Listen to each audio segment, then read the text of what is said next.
Hey, hey, hey, this is your girl Ashley Michelle, and you are at the ladies' room. We are so excited for this show. We got a lot of good topics, y'all, tonight. And we're missing part of the squad. You know, they got some things to take care of, but they're going to be on in just a little bit. We do have my lovely lady, Mrs. Understanding, aka the Supreme Super Saiyan Wife. It's Super Saiyan, exactly. If you Saiyan. guys watch Dragon Ball Z or anime, then She'll tell y'all a little bit about that name a little later. And we have Darwin and Cannon. They are going to be joining us in just a little bit, but we want to go ahead and get the show started, y'all. We're missing a lot of the squad, but that's all right. We're going to just get this show on the road. And for those of you who are new, this is the ladies' room. All right, we come to you every Wednesday night, 7 p.m. Central. We're a little late today, y'all, but thanks for hanging in there with us. For those of you who are already watching, we talk about everything pertaining to ladies. We talk about, dating, love, and marriage. We talk about children and raising children. We talk about parenting. We talk about so many different things right here in the ladies' room. And so we also like to have people on the show. So later on in the show, you'll be able to join us on screen or just call in to give your 2 cents as well. All right. So I'm excited because, like I said, we have a lot of good topics coming up tonight. Our first topic is concerning Lil Kim. You all know that the BET Awards aired, was it last week? And Lil Kim was the talk, or one of the talks of the show, because of very obvious reasons. And it just made me think about self-esteem and women and the pressure to look a certain way. Sometimes the pressure comes from within ourselves to look a certain way. And I just wanted to dive into that topic. So some of you all have probably seen it, and then some of you may not have seen it. I'm going to go ahead and show a picture. That's Lil Kim at the awards show. And she has obviously had some cosmetic procedures. And this show is not to condemn anyone who has had some cosmetic procedures. I think what's more so alarming is that her image is drastically different from what we know that she was before.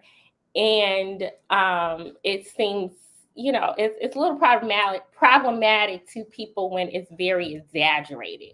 And we definitely see an exaggeration of certain body parts. So anyway, I just wanted to delve into that. Hey Jovo, how are you? Hey, can y'all hear me pretty good? Yes, we can hear Okay, how y'all doing? you. I'm doing well. How are you? I'm doing good, doing good, doing good. Hey, everybody. All right. So we are going to talk about body dysmorphia. And Mm-hmm. I've also heard a term called body dysphoria. All right. Mm-hmm. Now, just so you know, body dysmorphia it's called body dysmorphia disorder.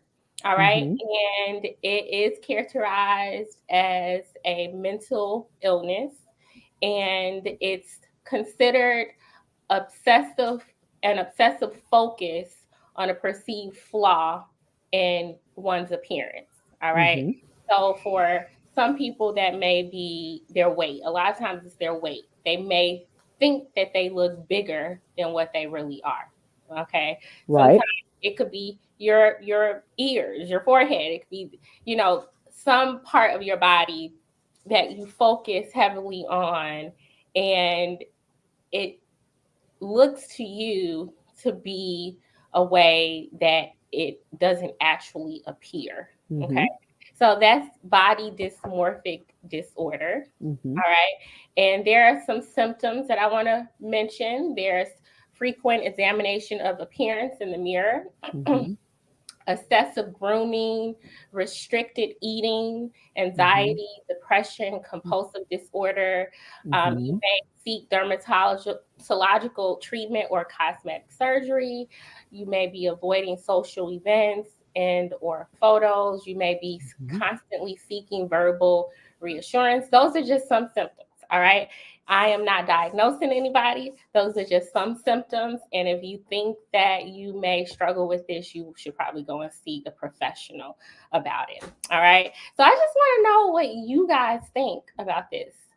Just looking at Lil Kim, and, I feel like we have to treat this with some sensitivity because, like I said, I can't diagnose her, but I feel confident enough to say something's going on there, right? And and I just want to treat it with sensitivity, but still kind of just be honest about like what we see, Like, is it problematic for you guys? What do you all think? I think she is most definitely fit, feminine, and friendly. Um,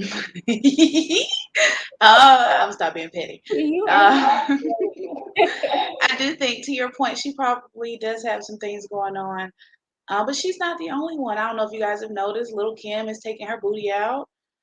She's reduced it. She's taken the BBL and un-BBL'd it. So no, Hey, Kim Michelle. Kardashian. Yeah, K Michelle. Kim Okay. Kardashian took Yeah. and K Michelle, exactly. Oh, And and I think, yeah, I think she unfortunately fell victim to, a trend in the circle of people she's around. Because realistically, they were getting that stuff done before we were getting booty injections in storage facilities. So I think she just fell victim to botched surgeries, and unfortunately, because she's still on stage every other weekend, it just seems to be more in your face. But I'm sure you guys have seen the old white celebrities when they get old, them lips, that cheekbone, that facelift don't hit like it should. So I think it's just that she's in our face a lot, and I do think she probably has some image issues going on, but I mean, she's in the mhm, limelight. She's in a whole different world than we're in. I couldn't even imagine, being mhm. around Biggie.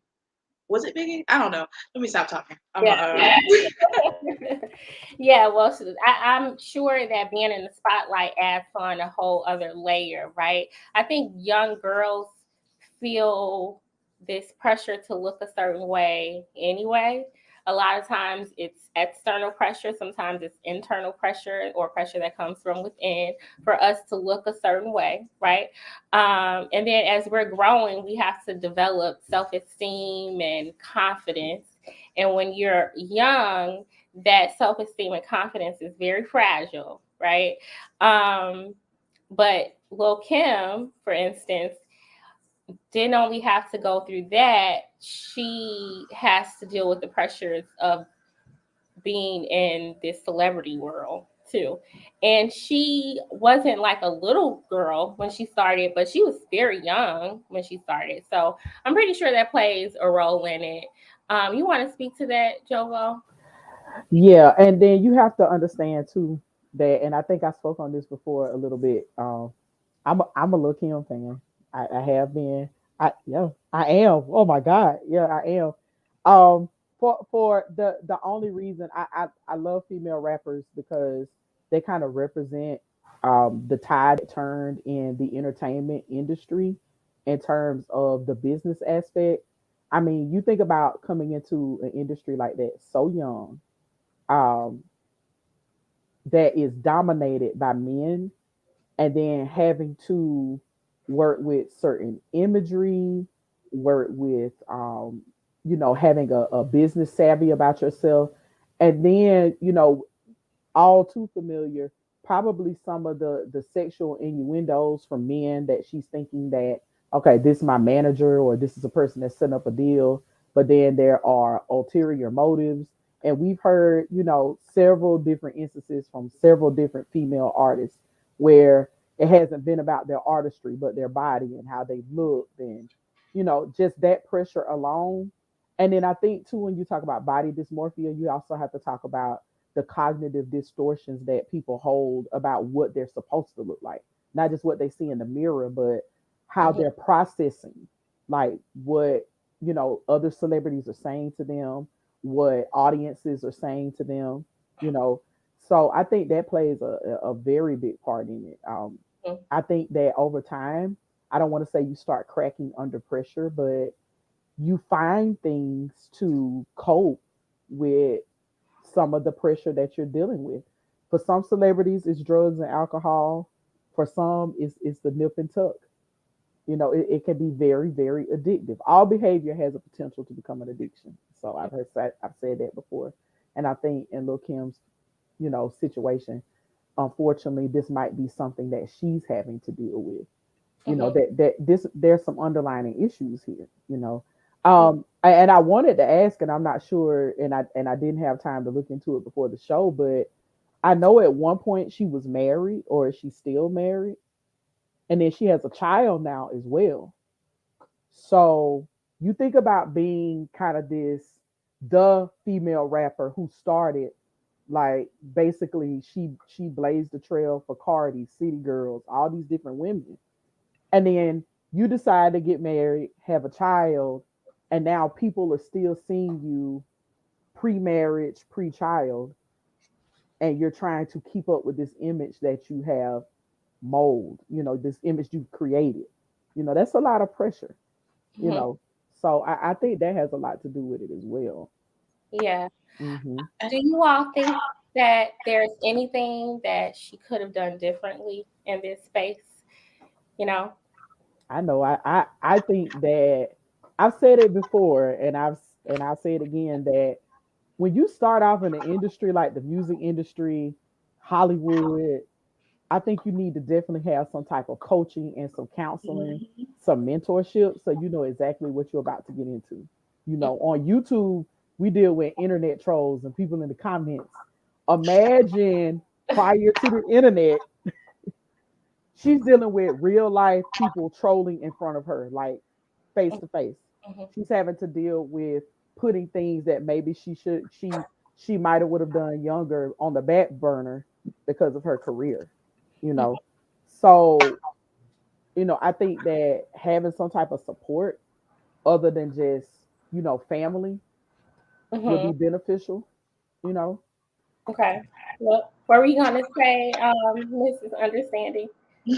I know it's a call you to. Exact. No, it's Supreme Super Saiyan Wives. Okay, that's exact. It's a long thing. Okay, I've elected myself as that. Nevertheless, nevertheless, I do think it's unfortunate because it sounds like one of those things that just comes with the industry. Because I can only imagine like having my face and body plastered across a billboard in major cities and countries, and and then we get into the whole airbrushing era where you're not even the person you were when you went into the photo shoot that you pop up on the magazine as. So, we have these unrealistic expectations, not only for women, because whenever people talk about plastic surgery, I always think about Michael Jackson and his nose falling off. I don't know if it fell off for real. I like South Park, so they always make a joke about his nose falling off. Um, Yeah. but that was always like the person I would think of when I thought about botched surgeries. So I think that is one of those, demons of the industry because everybody is subject to this unrealistic level of scrutiny. Mhm. And like you said, Ashley, it does affect children. There have been a lot of studies showing that kids have a lot lower self-esteem now in this age because of access to these airbrush magazines, these airbrush Instagram fake pictures, even now music videos, fashion magazines. They're not even the clothes aren't even fitting the models for real. There are clamps in the back of their shirts. These girls got booty pads in. Yeah. So And it's it's the hard. it's the norm. Like Exactly. it's like it's not even like celebrities still don't tell the truth about it, but they do it so much. Like it's not even something you only do like when you're having like a bad skin day or something like that. No, these kids are getting They are Botox at 16. everything. Yeah, yeah. They're photoshopping everything with Instagram and TikTok. It's like everything's photoshopped. They have Facetune. I used to have a coworker whose best friend would Photoshop her eyes to make them look bigger. So yeah, unfortunately, a lot of young girls and just not even young girls, but grown women are just being inundated with these fake images, and I think that is really affecting, their psyche. Darwin says Lil Kim is a product of the pressure women have to stay desired, but as bad as she looks, it's men out here that would still hit it. Yeah. Robbie, hey Robbie, thanks for joining us. There are a few other people in the chat. Sir Hell, I don't know if you're still there, but thank you for joining us. Daryl, we appreciate you so much. Thank you guys. But yeah, she's definitely somebody who has some internal pressures, and I'm sure a lot of external pressures to look a certain way. I can't imagine being in that limelight, and your image is just so important. You have magazines, you got award shows, you got red carpet, and now in this day and age, your downtime isn't even your downtime. It's not like the media can see you only if you're at an award show or only if you're in a video or on TV. They see these celebrities everywhere now, walking down the street, and so I imagine Lil Kim felt some pressures to look a certain way. I wanted to share this. I wanted to share some comments that she made. But before I do that, I want to talk about, like, what do you all think about how this may be affecting young girls now? Like seeing, Lil Kim and seeing, other celebrities. What do you think might be going on in the minds of young girls now and women? Oh, I think they probably think she's a caricature and they probably laugh at her. I think the women that are undetectable are the ones that are sending, a little bit of a mixed message. Everybody and their mama can look at Lil Kim and see this ain't necessarily what's supposed to be going on with the plastic surgery. But like I mentioned earlier, celebrities and, well, not just celebrities, sometimes people of a certain demographic, they get Botox in their underarms, things like that, so they don't sweat. So these girls grow up thinking we're not supposed to sweat. Whole time these folks have literal chemical blockers in their underarms so that they don't sweat.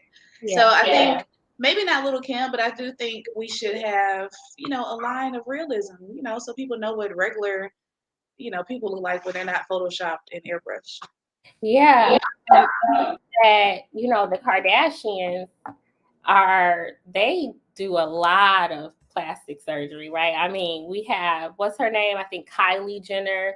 She kept saying them lips came from puberty. In what world did your Armenian lips turn into that? A whole different person. And unfortunately, I'm sure that she was in some sense a victim to this whole celebrity world. She's been asked to be in it, right?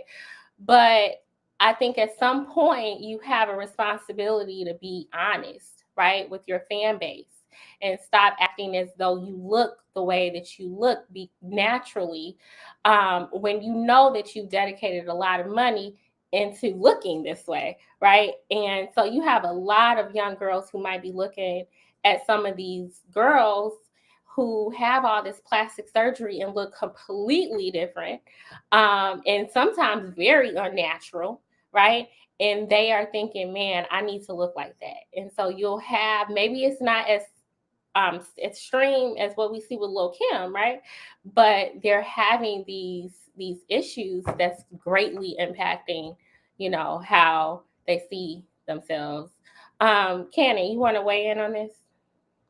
Yes, I was listening, and I don't know if you guys saw. I think Lil Kim wrote a book or something, or had an interview a while ago where she kind of talked about a lot of the pressure that she felt to change her appearance because of being cheated on and different things like that. And some of the girls that the men that she was going after were lighter skin and had those more European features and those video vixen, what they like or whatever. And it really gave her a warped sense of how she looked. Like she didn't feel like she was attractive.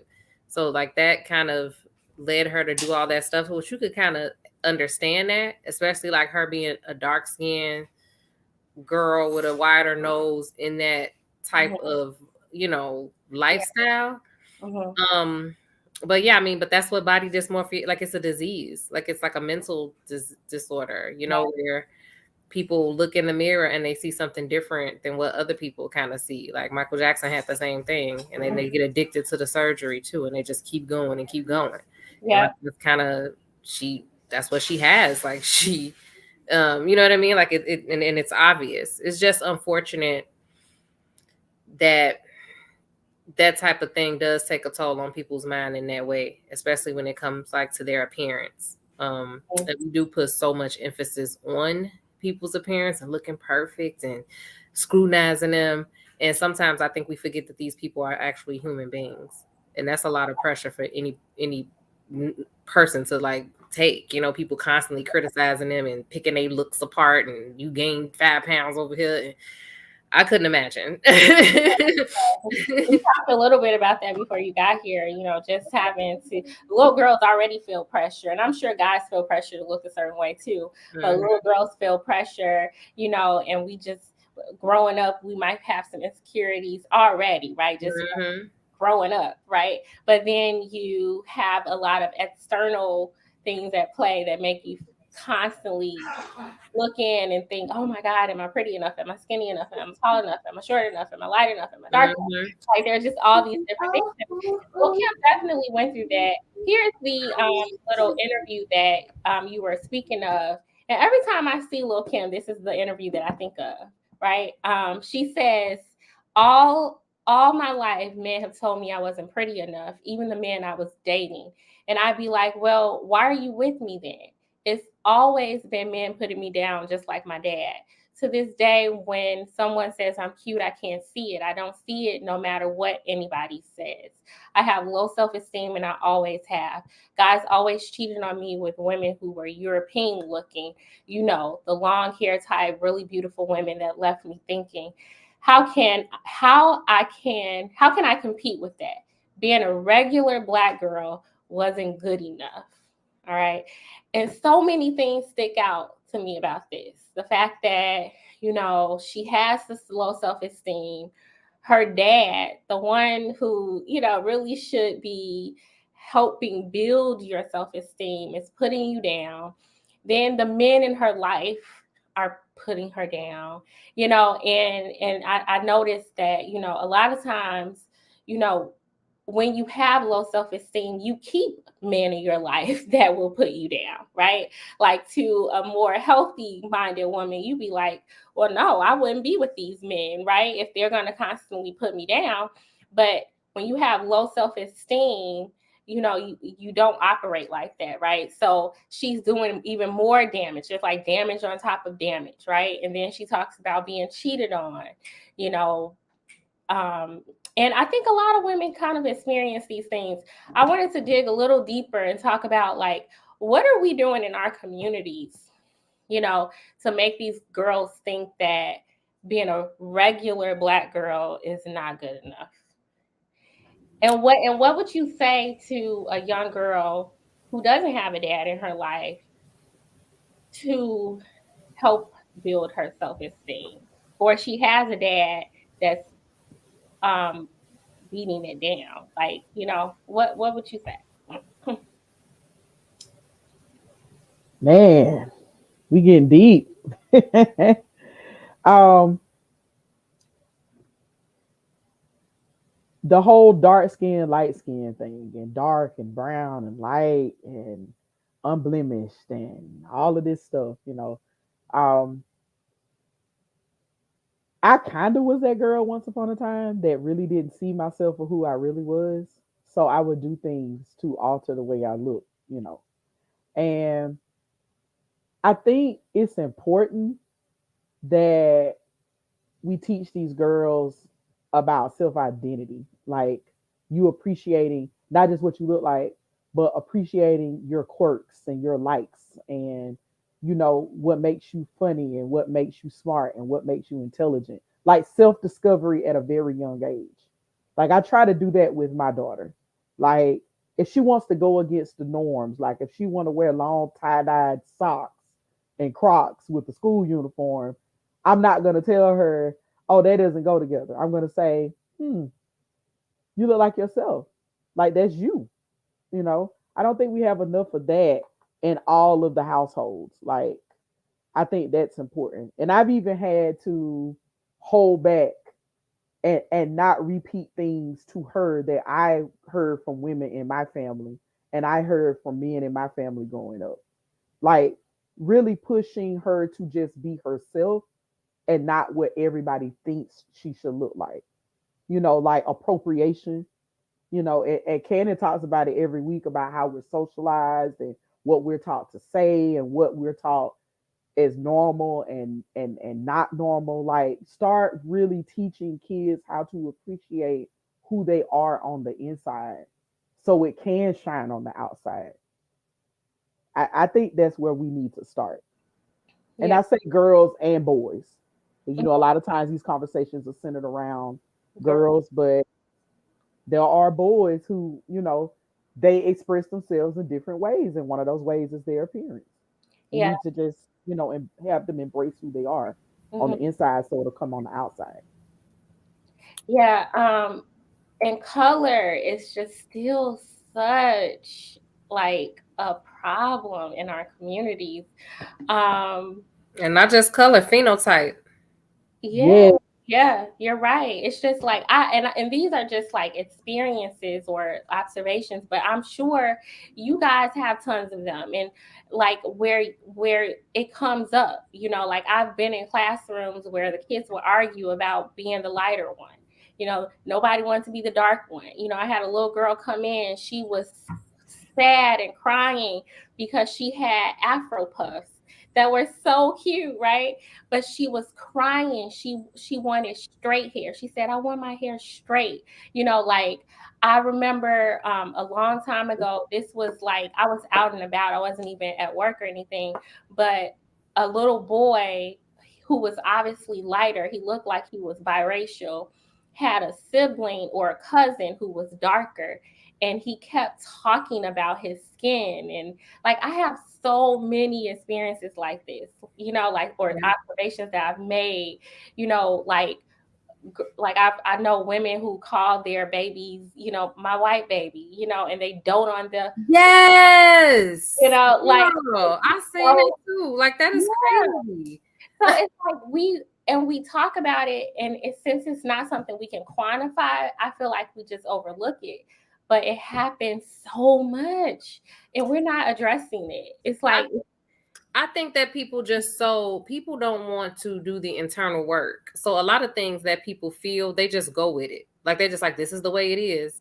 This is how I feel. This is what I think. And it's like they don't ever question why or the harm that it could be or even think twice about it. Like they don't want to do the mental work. So they'll just make those kind of flippant comments and different things like that and won't really think any deeper than that because this is what they grew up hearing and it's just how they think and how they view it, right? And they don't think about the harm. And so like for me and me and a friend of mine were just talking about this earlier, literally, about how we are so intentional with the little kids and especially the little girls and especially the darker ones that we grew up around and that we kind of like, you know, help raise and different things like that. And especially if they're darker, we would like intentionally call them like nicknames like black, you know, but endearingly because we know that people gonna be like, you black, and we don't want them to be like, you know what I'm saying, and feel I'll have this negative connotation to it. Yeah. So we like kind of do that. Like I call my daughter chocolate all the time. You know what I mean? Like, oh, look at your beautiful chocolate skin. Oh, you so chocolate. You know what I'm saying? And stuff like that. I am very intentional about even like how I wear my hair and stuff, just because I know that she's watching me. So it's like, even though I be wanting to throw a relaxer back in there, but I'll be like, you know what? I'm just going to rock it out natural for a while just so that, you know, I can show her and be like, oh, look at our curls. Oh, look at our hair. We got our hair like this. Look at it. Right. So that she can feel comfortable in the skin that she is in. And it's so important, even down to like the stuff that she watches. Like I got to kind of figure out a good balance, but I even get her to the point where she'd be like she'll want to watch YouTube or something. I'm like, what are you trying to watch? She'd be like, I'm trying to watch the black people. Because it's like I don't want her sitting there just constantly intaking all of these images all the time and stuff that doesn't reflect who she looks like, especially when it comes to like the kid programming and stuff like that. It's not a lot that reflects her aesthetic. And so it's like we have to be careful about that. Like I promise you, that's why I hate that movie Frozen. I hated that movie before I even had a daughter. I didn't even know I was gonna have a daughter when that movie first came out. Like it was not even in the cards, but in my like I think I saw a picture of a little dark-skinned black girl or something on the internet, and she had on a little Elsa thing. She had like this long blonde wig, and I was just like, like it's just like, and it's not even about the yes, and it's not even about like the blonde hair color or anything like that. It was just that I guess I remember being about maybe 7 or 8 years old, and I remember wishing I was white. Why? Why was I wishing that? Like for like why? You know what I mean? Like nobody told me. Nobody was like, you should be white. Like I was watching the Disney Channel all the time. You know, you seeing all the little lead characters and all of that. So that just made me think of that when I saw that little girl. Like we embody those characters and stuff like that, and we know that we don't look like that. So like, what does that do subconsciously? So I don't know. It's just so difficult. And like Miss Jovo said, it's even down to the comments people make. Like people will make comments not to, oh, your hair nappy. Oh, you need to do, you know what I'm saying? Just saying stuff, and you just like don't say that to my child. Or oh, you got dark in the sun, or like whatever it is. It's like stop.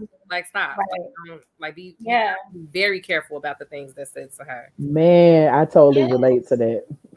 Everything I love you just my family said. for because my family comes in like an array of shades. Some are sorry, my neighbor's still popping fireworks like it's 2003. Anyway, but my family is an array of colors. I have cousins that are, you know, light as the wall I'm behind and they all black, and I have cousins that are, you know, dark as my hair. And it didn't really strike me as an issue. I remember my grandmother pulled me to the side and she was like, baby, you know, you're dark and people gonna make the assumptions about you before you open your mouth just by being dark.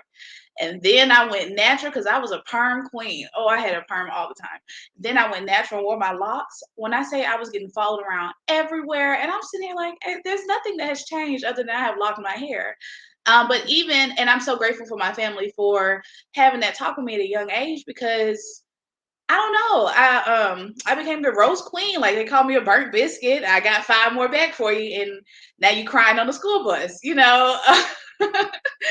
But I love that they definitely prepared me for that, because I would have been scarred if I just went into the Cobb County school system thinking, you know, that they weren't going to judge me for being dark skinned. But even having a bigger body as a younger girl, people will put you in the same, you know, box of, oh, you need to wear only this right here. And I'm gonna let you know now, my top's gonna be cropped. Okay, my top's gonna be cropped. I'm gonna wear what I want to wear as long as I feel like my outfit is gonna hit. Um, but I attribute that back to my family because they allowed me to wear whatever it is I felt like my style was going to emulate that, you know, that year. I think I went through like a whole year of being like a biker chick. I wore leather. It was just, but kudos to them because I've developed my own individual style and personality and all those fun things. So I do think it, you know, it is great for parents to just make your child aware of that. You know, I always will give them kudos for that because I could have been out here naive. Yeah, I think that there's like this fine line to walk with parenting, Mm-hmm. because it's like we want to celebrate the way our children naturally look. We want them to be confident in the way they naturally look, but we also don't want them to put too much emphasis on looks, right? So I was trying to find it, but there's this like Instagram reel that I came across, and I really like it. There's this woman who she shares just different reels of raising her young daughter, and she said, here, I love when people call my daughter pretty or something like that. She says, I say, oh, you're pretty inquisitive. You're pretty curious. You're pretty outgoing. You're pretty tough. Like and I've done it before too. You know, that's one of the first things we do when we see a little girl that we don't know. Mm-hmm. We say, oh, you look so pretty. You know, that's one of the first things we say, right? And we want them to be confident and the way they look, right? But we also don't want them to put too much emphasis on the way they look. So there's like a fine line that parents have to walk and we're, navigate. we're raising well-rounded individuals. That's the thing, you know.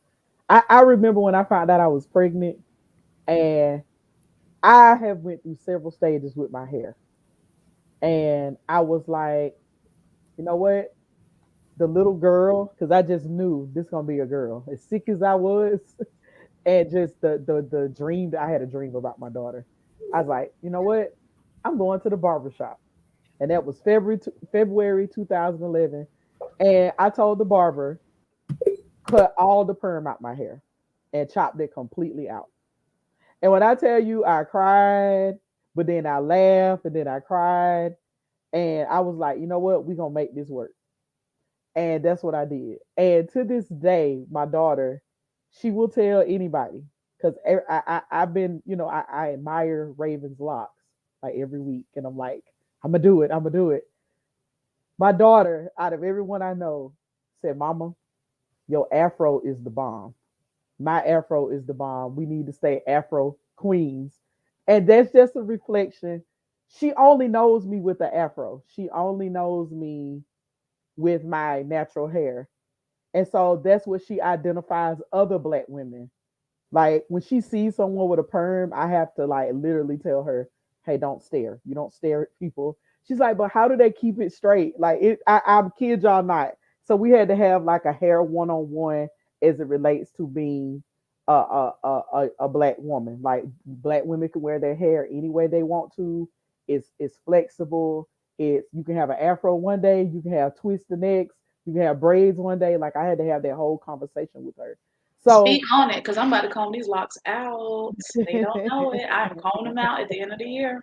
like she just like my daughter, like the last, since she turned 10, really into like she's seeing her afro, and she's like, yeah, that's me, I'm the bomb. Like I am trying to raise a well-rounded individual, and she knows she's more than what she looks like, and I love that she knows that. But she also knows when she looks in the mirror, I got it. Like she knows it. Yep. I tell Day all the time, like to Ashley's point, when she say people are just like, "Oh, you're pretty, you're pretty," because yeah, she be getting that all the time, and she don't even be Mhm. saying thank you. She be like, "I know."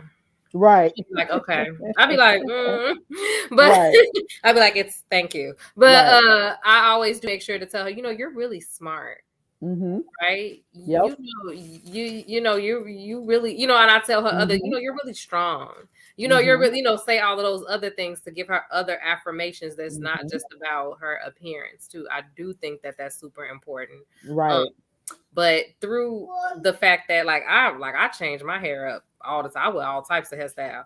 And I heard Raven say about how when she grew her locks out, Mm-hmm. people was like acting different a long time ago. This is why that whole debate about how black women wear their hair and how they feel about themselves and all other stuff, it's like nonsense. Like from the different type of ways that I wear my hair, it made me understand and realize how superficial and judgmental and ridiculous people are. Mm-hmm. Because people will treat you a different kind of way based on your hairstyle, which is crazy. Like they'll talk to you a different way. Like I promise you, like if I have my hair, like when I wear my hair in more natural styles, if I have an afro or something, people like they want to talk about Pan-Africanism, and you know what I'm saying? Like they just want to come and like have these conversations. If you have on a lace front, then they want to have a different type of conversation or act different. Or it's just so weird. It's like, but I'm the same person. Like when are we gonna realize that black people, black women are multifaceted, multi-layered, complicated beings, just like everybody else, not one dimensional, not something to be boiled down to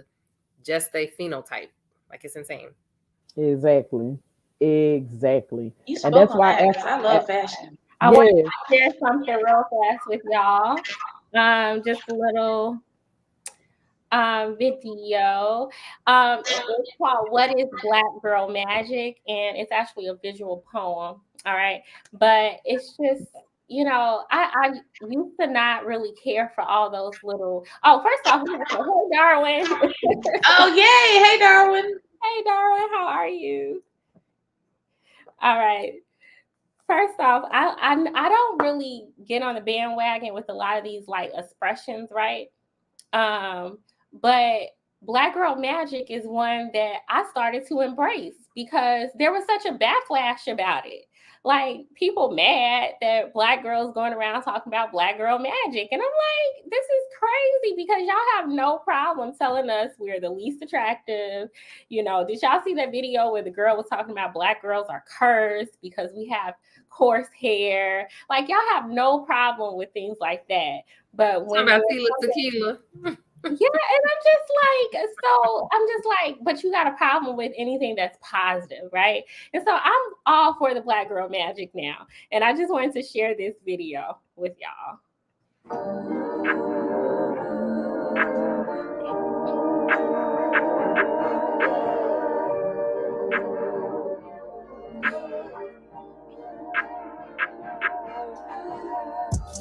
It's the feeling of my edges curling and twirling and brushing against my temples and forehead. It's my kneecaps and knuckles and lips and all the places my body thought were so important they needed to stand out. It's the collective song from others who look like me, even though we're not from the same place.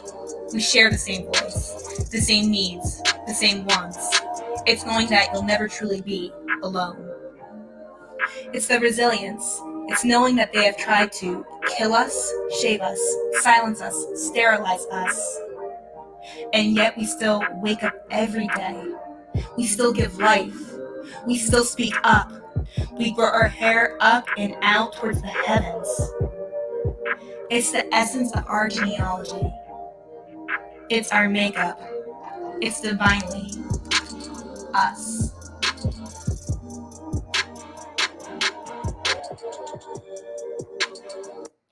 All right, I just wanted to share that a little bit. I just think it's so important to, sow into our young girls that, Black is beautiful. We used to talk about that, back in the 70s, that was like a tagline, but it's like, we need to go back to that and not to teach them to be like vain, but there's just so many things out there that are telling Black girls that we're not good enough, we're not pretty enough the way we are. There's something wrong with being a regular Black girl. You can't be a regular Black girl. You got to have the blue eyes and the curly hair. You can't just be regular, right? But we got to counteract that with the way that we're raising our girls. We can't rely on media to do it because we know media's not going to do it. TV's not going to do it. Music's not going to do it. That's why we got the song Yellowbone from Danny Lee now. Like, we got to stop expecting them to do it, right? And it's not like, oh, let's hate the lighter skinned women. It's not about that. It's just about, teaching young girls confidence so that we don't have a Lil' Kim, so that we don't have, these girls out here willing to, abuse their bodies to kind of look a certain way. Lil' Kim is, I told y'all I'm a Lil' Kim fan. Like, her first album cover, like, just, people had so many opinions about it, and I was just like, "Girl, go get your money." Because these was she dudes only been like getting money. 18? When she was doing the lollipop thing, the lollipop coochie No. Like the hardcore album cover, like 96, 97 Lil' Kim. Like, P. Diddy all in the videos, Lil' Kim. Then Lil' Kim. Like, and that album cover, like, was so controversial. Like, oh my God, like, just people, just parents.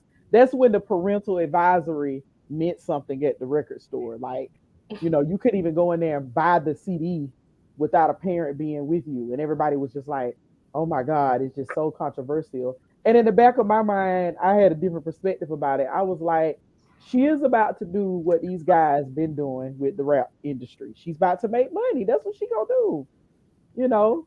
That was that was people's beef. Because a lot of these guys that had been in the industry for years, they like, dang, she just broke into the industry. I've been here 5 years, and now hardcore done sold, 500,000 copies. It ain't even been 2 or 3 weeks yet. Like, what she got that I don't have? And it's like she's only using what y'all been using us for years to get income and money from. Why you mad?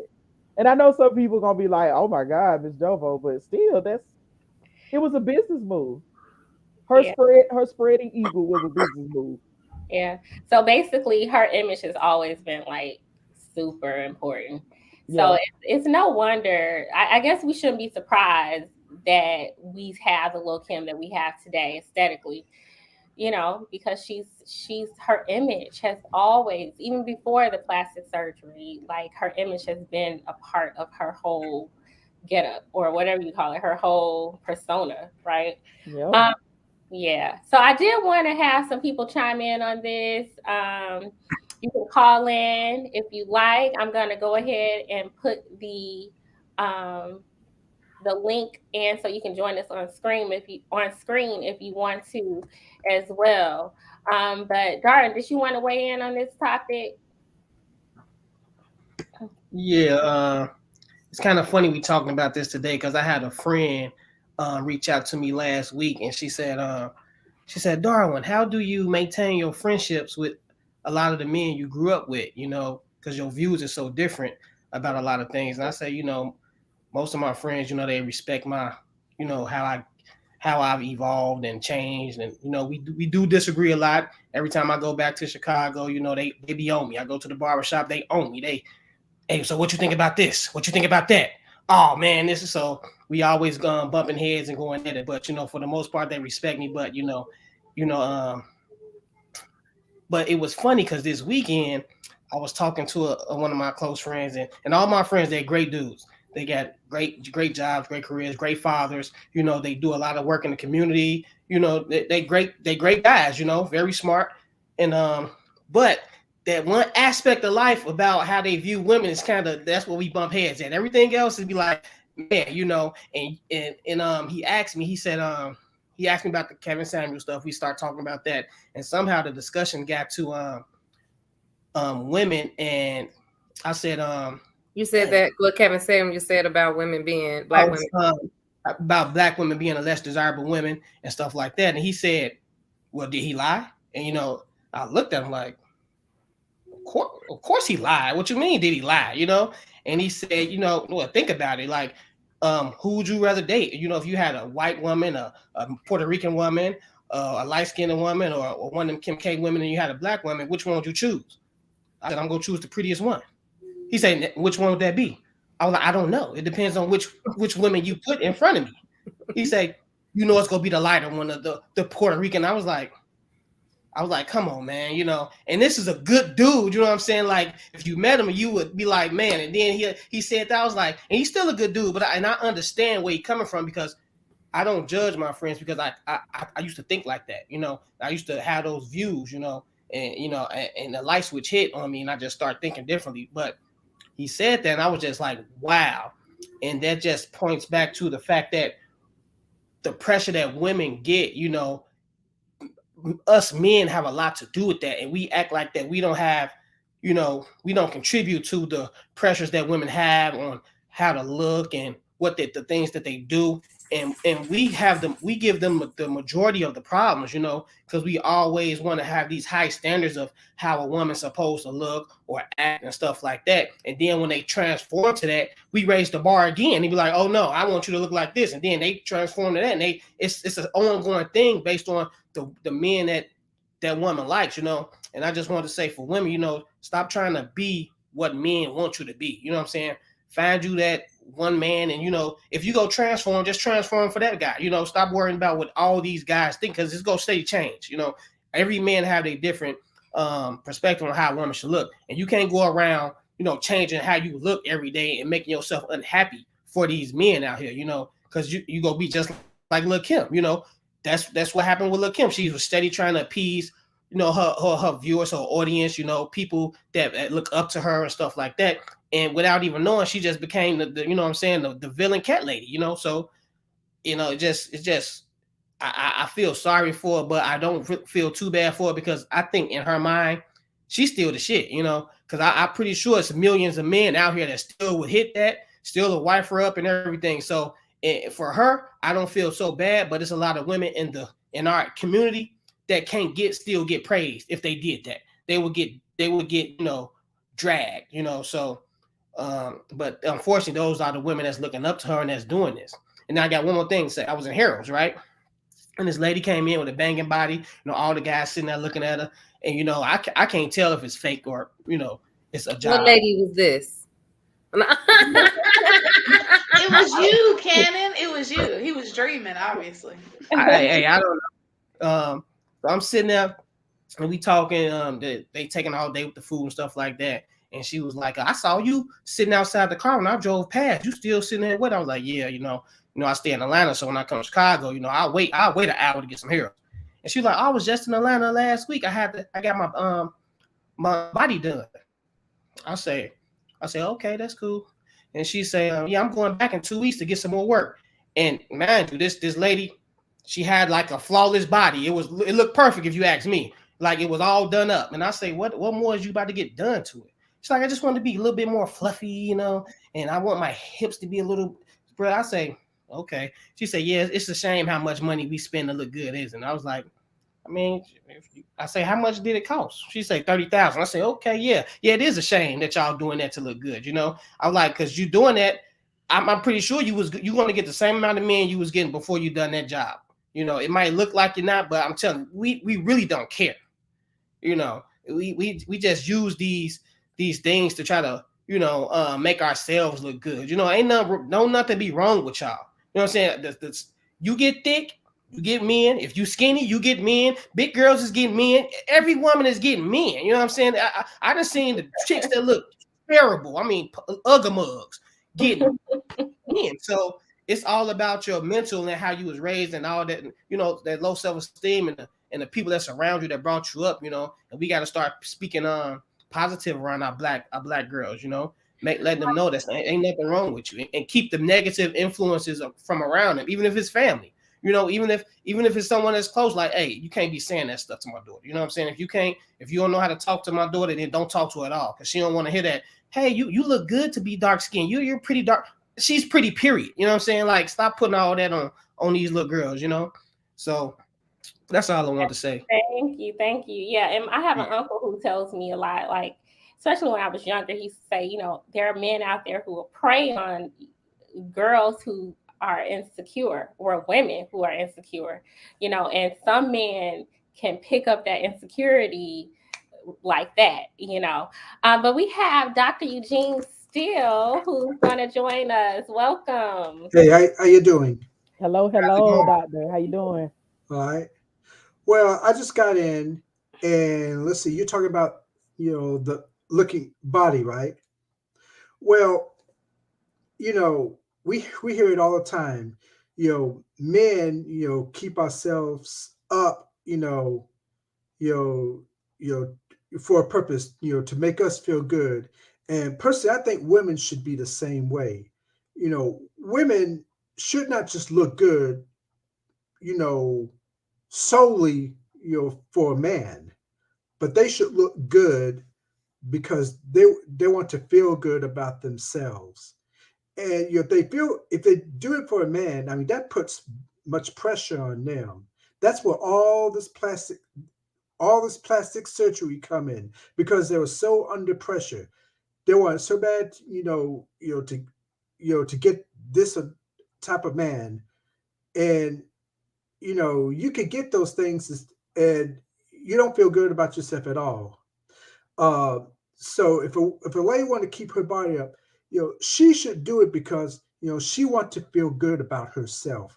Don't concentrate on the man, because there are men who are going to look at you, regardless. But when you feel good about yourself, and you said this earlier, men are going to pick up on it real fast. Mm-hmm. Yeah. I was gonna say what's so unfortunate is that a lot of it is not even in the service of men, though. Like, a lot of it does come from the images that they are constantly, or that we are constantly bombarded with, like all these airbrush. Like, if you ever just even look at the simple difference between those Photoshop and super airbrush pictures and the normal picture, like, you constantly being inundated with this idea of perfection that does not exist. And these girls are trying to achieve this look that the people that look like that don't even look like that. Right? Because they just constantly think like, oh, I need to look like this. I need to look like this. Even if it's not from a place of, oh, to get a man, it's just that they don't feel good enough when they look in the mirror, because they're looking at these other images that's unrealistic, that these people don't even look like. People don't have pores.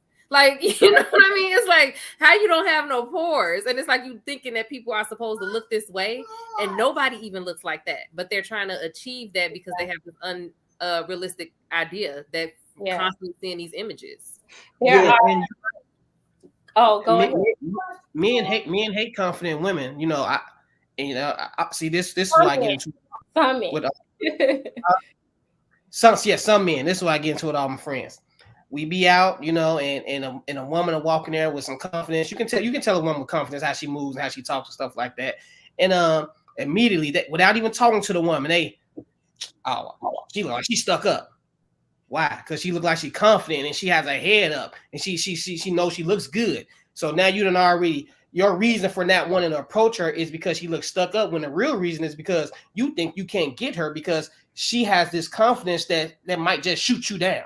You know, and like Doc said, men can pick up on that low self-esteem or the high self-esteem women. And a lot of men go for the low self-esteem woman, and that's why they be so hurt and bitter, because when that low self-esteem woman do diss them, they feel like, oh my God, how's you dissing me? I'm this type of man. You can't say no to me. You can't this and that. Look at you, you know, and that's where all the bitterness really come from. Them thinking that they better than somebody else because they can't really drag a high self-esteem woman and you know, but it's crazy how the manipulators are out there and those predators can just pick up on that. Yeah. I always say, to your point, Dr. Steele, that, you know, a woman will drive herself crazy trying to meet the image of every man, you know, or men even in general, right? Because some men like slimmer women, some like tall women, some like shorter women, some like thick women, you know, like, you know, I don't want to get too personal, but I dated, you know, one of my friends, he's like, he liked when I was really, really small, you know, but another guy, you can't be thick enough for him. He likes really thick women, you know, and so if I was, you mean to tell me all men don't think and like the same things? Yes, I am saying that. Oh my God. So it's like, I news to me. You'd be crazy if you try to fit the image of every man, right? And this isn't to say that if you're with somebody, you shouldn't care about your appearance or what he thinks about your appearance. That's not what I'm saying. But I think that ultimately, to be healthy and happy and to attract a man that is healthy and happy, you will need to be confident. Like, you got to stay focused on being healthy, you know, but if you're trying to have the big butt, or you're trying to be real small, or if you're trying to be this, you're trying to be that, you will never, you'll never be happy, because one man over here gonna like this and another man gonna like that. You'll be crazy, right? So I just advocate for young girls and women, you know, like ourselves, to just focus on being healthy. You know, healthy and fit, and, you know, and then ultimately having that confidence no matter where you are in your journey, whether you're a little bigger or a little smaller than what you want to be. Because the worst thing is to attract a man that will want to prey on that low self-esteem. You know, then that opens up a whole other issue, right? A whole other door in your life that you don't want. So, you know, just something that I thought. Can y'all imagine all these men that don't like tall women because it makes them feel less of a man, and these women just go to the doctor and say, chop my feet off, you know, because I gotta be a little bit shorter. I gotta be a little bit shorter to get these men, you know, they don't like tall women. Right. They don't talk about tall women, so let cut these feet off, you know what I'm saying? And now I gotta be paraplegic. No, how many of y'all seen the new Top Gun? What?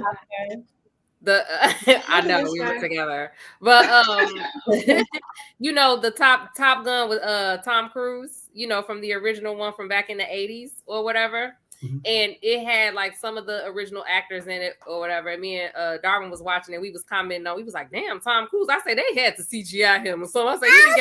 I say he didn't got some nipped and tucks and all types of stuff, because this looked unrealistic for a man in his age, right, at this point.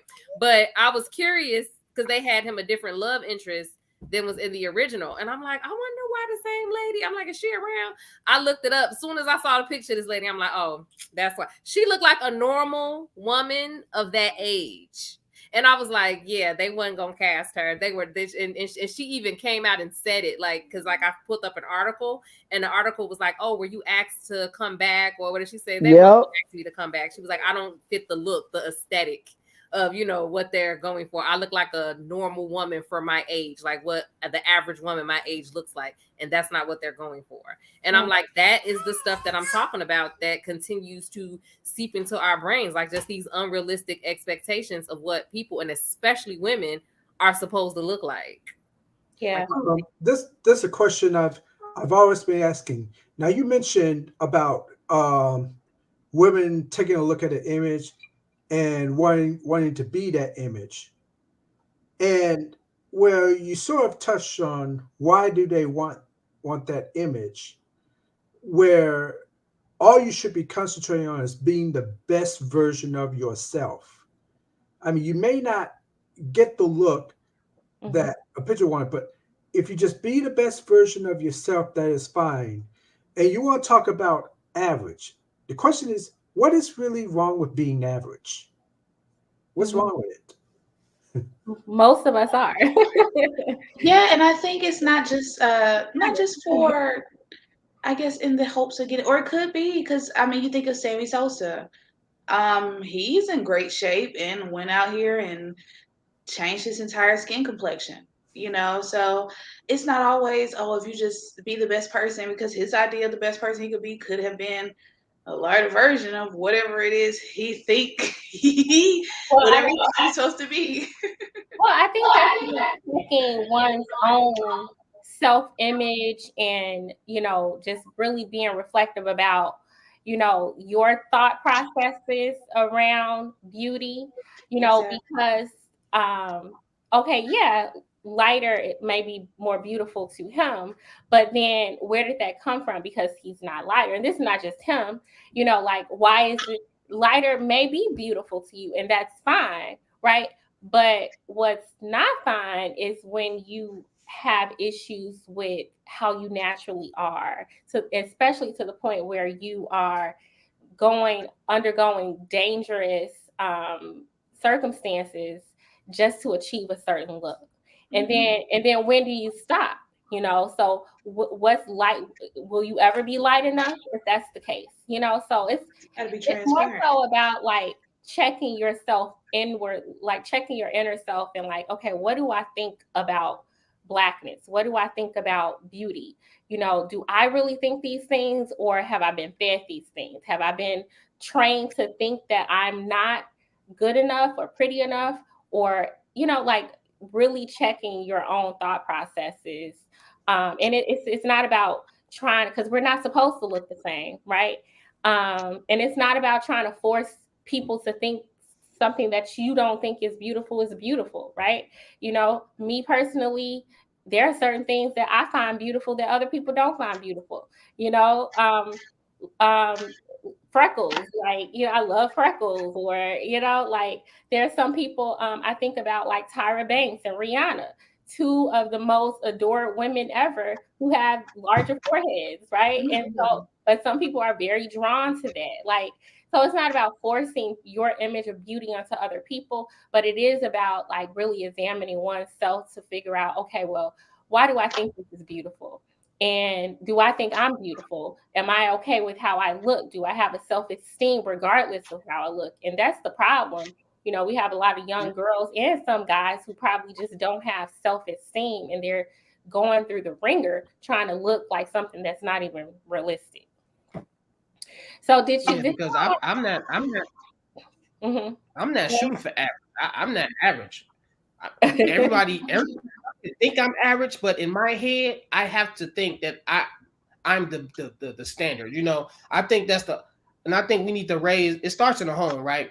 If you raise these kids to think that everybody else's opinion matters, these celebrities and your friends and this and that, then of course they're gonna try to fit that standard. You know, only person I really care about, if my wife called me average, then it's a problem. You know what I'm saying?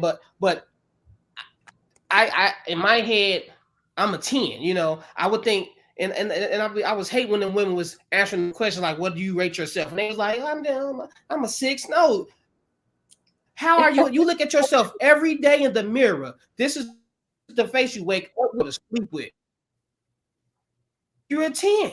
Like, it's crazy. Like, and it's not to be cocky or anything. It's just you're supposed to have that type of confidence about yourself, because I mean, you're the prize. You know what I'm saying? This is you. I mean, who else is gonna admire you the way you're gonna admire yourself? You know. So yeah, everybody else could think I'm average, but my wife has to think I'm a 10, and I have to think I'm a 10 to walk around with that superior confidence to really, you know, have some type of sanity in this world. Because I know a lot of people that might think I'm ugly and call me names, this and that. That's cool, but the you know. Okay. All right. Close out on this topic. This was a good one. I hope that somebody kind of, learned something or thought of something a little different. Have some little ones out there. I hope that you guys maybe are more mindful of your words, your language. I love the way Cannon and Mrs. Jovo talked about how they're very conscious of their own look. As an educator, I am too. Like, I used to do all types of stuff with my hair, right? And I would like throw on a wig or get some braids, or like I used to do so many different things with my hair. And I started to say, you know what? I want my students to see my natural hair more than they see anything else. I'm not going to sit up here and act like I'm never going to put on a wig or anything like that, because I am. That's just me, But I want them to see Miss Patterson confident with her natural hair. And I want her to see that more than more than they see something else. And so I hope that we can just check ourselves, and check media, still speak up against media. But at the end of the day, I think that if we really want to have healthy young women, who are confident in who they are and their Blackness, then we have to kind of like start within. We got to start within and in our own interactions with each other.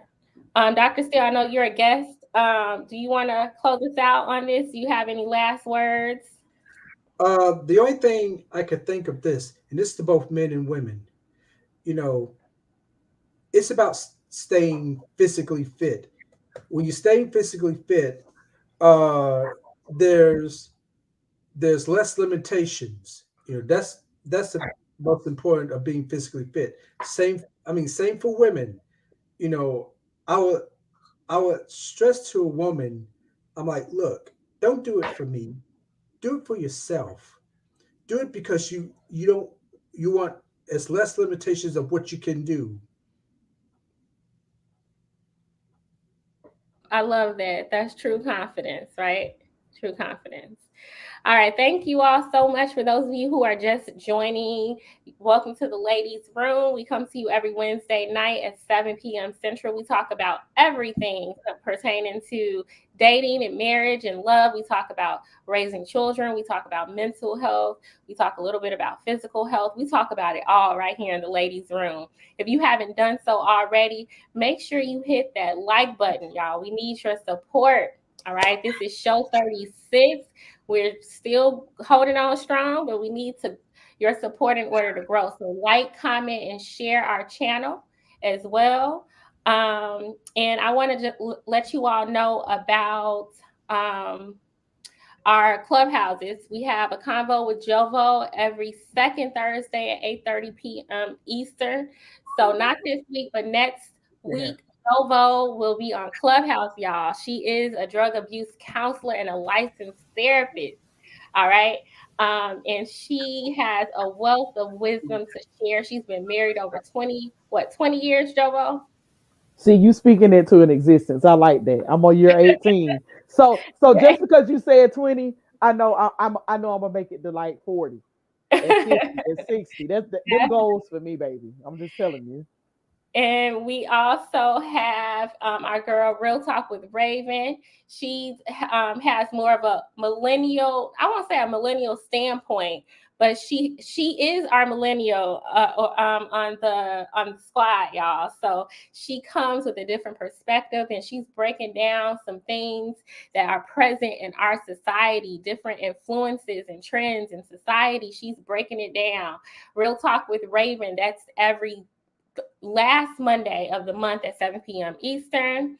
And then we have our girl, Candid with Cannon, y'all. Conversations to push your thinking. She comes to us on Clubhouse every third Monday of the month, 7 p.m.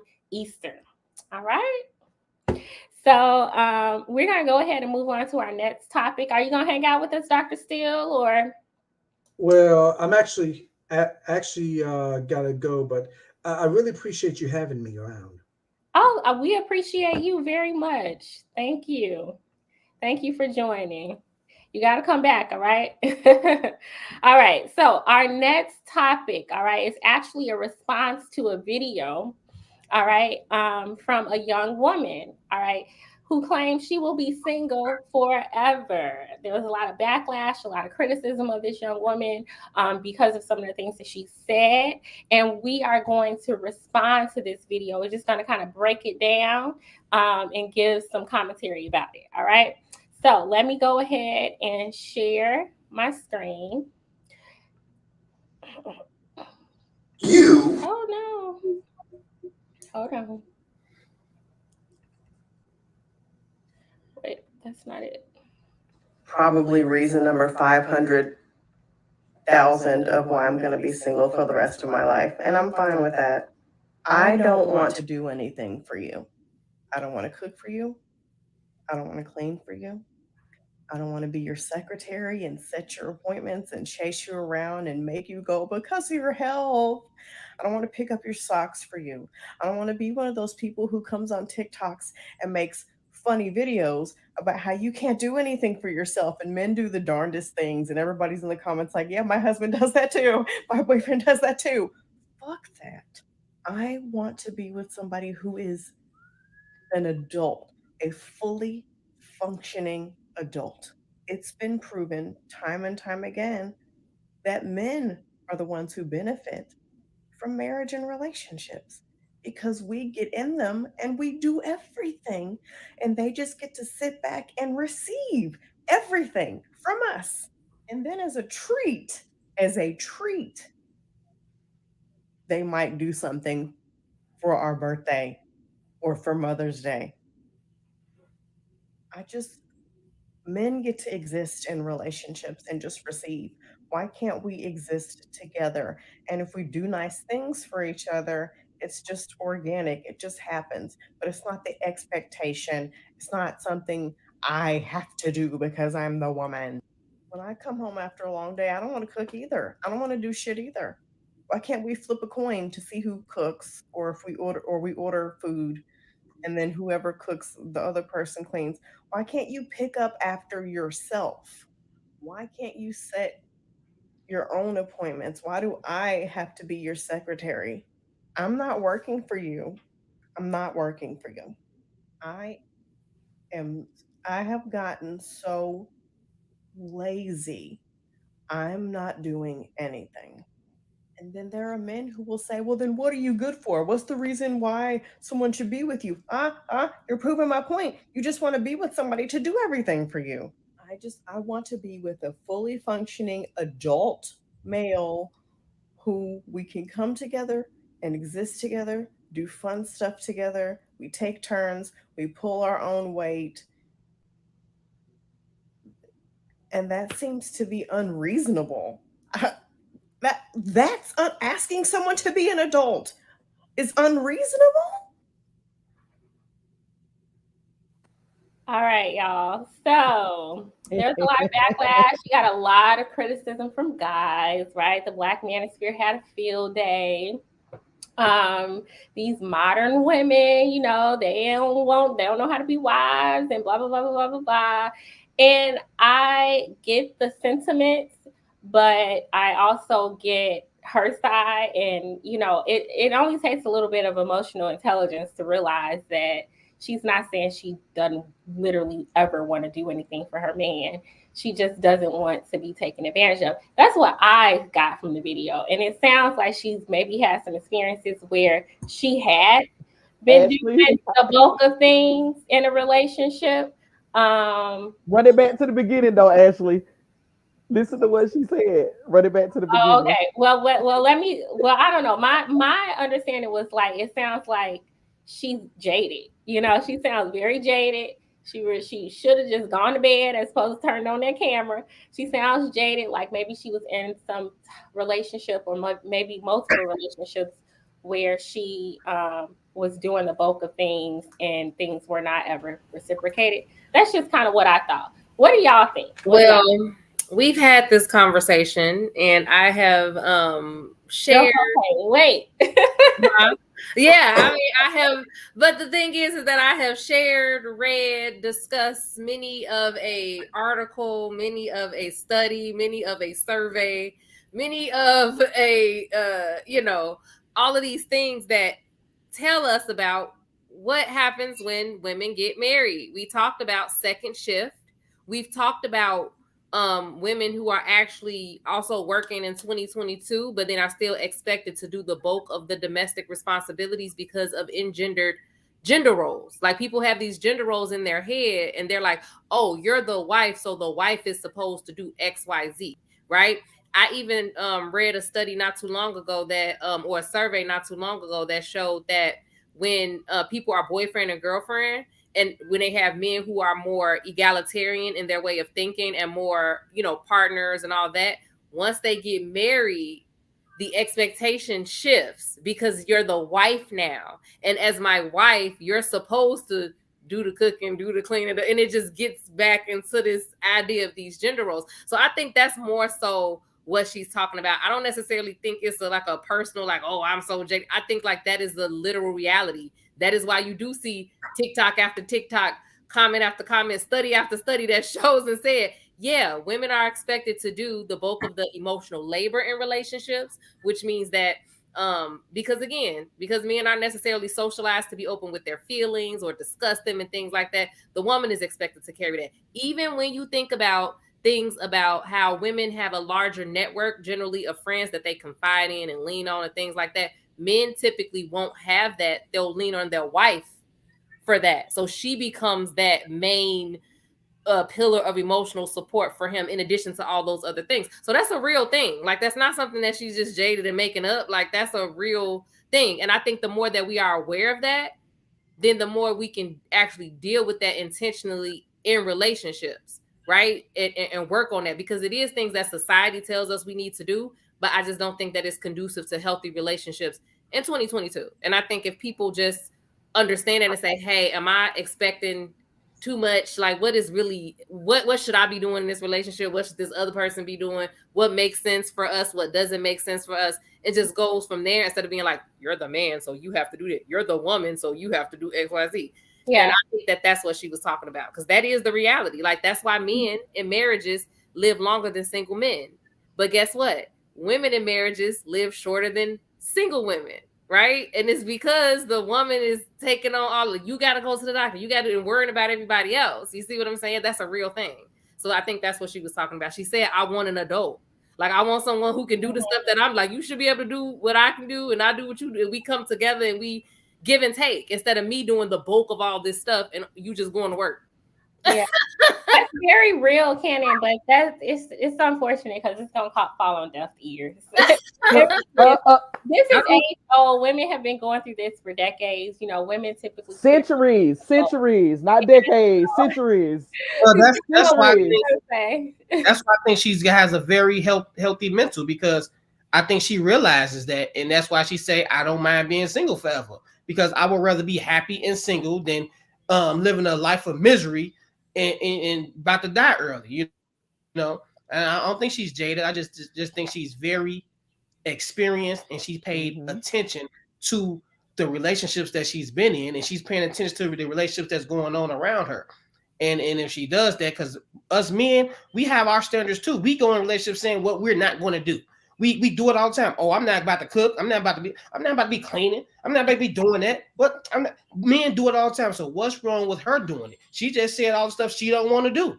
That's what we do. So I think until she finds a man that meets her standard, then that's when she'll probably change her mindset and be like, okay, I can give this a try. But that's how she's supposed to be thinking right now. She's single. She hasn't found the man that fits her criteria. So that's the mindset she's supposed to stay in. You know, plenty of times I see a lot of people saying, "Oh, I want to get married." Why? You don't even have a boyfriend. Like why you want to get married? Like, what's making you want to get married? Just because you see other people getting married? Just because what you want to wear a dress or something? No, you get married because you found somebody. Then you start thinking about marriage. Like, why are you thinking about marriage before you even found someone that made you happy for the rest of your life? That's crazy to me. That's crazy thinking. You know, before I got married, I was like, I'm never getting married. I wasn't thinking about no damn marriage until I found someone who put me in that mindset of, yeah, I can spend the rest of my life with her. But I'm not just a little bit more intentional. They know that marriage is what they want. They want to settle down with somebody. But why would they want it if they haven't experienced? Marriage is all about the person that you're with. You know, it's not I know what you're saying, but I think some people know, okay, just like you want to buy a house one day. You might not know what house, but you want to buy it. You know what I mean? So it just might be something that you inspire. You just have to, meet the person. Well, with me, I never thought I wanted to buy a house until, like I said, I met someone who I want to share these responsibilities with in the house. Like, I'd be cool in an apartment by myself. Like, I don't ever have to buy a house. There's too much stuff going around here. You know, I don't need no 4 bedrooms and worried about cutting grass and plumber leaking, a bathroom, toilets getting stopped up and a roof. I don't. I wasn't thinking about all that before I found someone that, you know, we was okay. Let's start a family and let's get a house. So that's my point. A lot of people be having this thinking ahead without really putting a lot of thought into it, and that's why they get caught up into unhappiness. And I feel like she put a lot of thought into it, and that's why she knows, like, I don't want to do that. I don't want to do this. I don't want to do that. I don't want to do that. And like us men, I'm not changing no diapers. A lot of men say this. I'm not changing no diapers. I'm not waking up in the middle of the night. They have this criteria of what they're not going to do. And that's why men are more happy in marriages, because they can say that knowing that the woman is just going to be like, okay, I'll wake up every night with the baby. I'll do this. I'll do that and this and that. So on the flip side, this woman has this list. I'm not going to do this. I'm not going to do that. Now, until a man can meet me halfway, I'll just be single, because what I've been doing ain't been making me happy. So, but I know I'm happy by myself. You know, so she told us what she not gonna do, and she told us that, you know what, I see what some of these marriages are looking like. I see the struggle. Here's what I have to deal with over here, and then this is what he got to deal with over here. She just basically said, I'm gonna head out. I'm good. This ain't for me. And I've said it before. It ain't for everybody. Not every black woman on this planet gonna be married before she die. Not gonna happen. I want to tell the manosphere that too. And not every black woman who's not married aspires to be married like right now or yesterday or the day after tomorrow. She basically told us what she wanted. Like, it's not for everybody. I mean, but I don't even think she's saying I think she's jaded right now. Like, people go through different phases in life. She's obviously been in a relationship where she felt like she was doing more, or maybe she wasn't in that relationship, but she's seen it. Like, we've all seen it. We've all seen marriages that seem a little lopsided, right? And a lot of times women do carry the bulk of what needs to be done on a day-to-day basis, right? I think, men have a huge burden, right? Because we tend to associate them with providing financially and protecting the family physically, right? Even though they really have that burden, even though down today, women are also working and providing financially. So I don't even know if that really holds up anymore. But it's like, typically women carry on most of the work in a relationship. And so I think that's what she's talking about. And she's just like, look, I just want somebody who's going to carry their weight as well.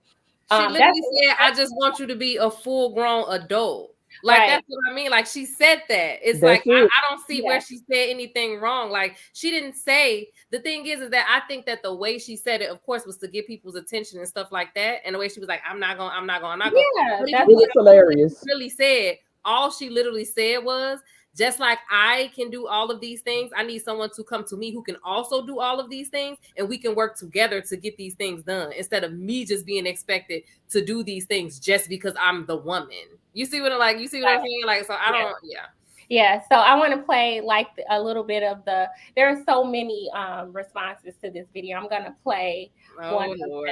them. Oh, this gonna be entertaining. I know. Oh, and shout out to Jody in the chat. I hadn't seen Jody since I think Darwin and Cannon's anniversary. Like that's my new person. She don't Yes. even know it. What's up, Jody? All right, so here we go. Yes, because we get in them and we do everything. That is complete bullshit. That men are the ones who benefit only from the relationship. Men are supposed to pay the bills.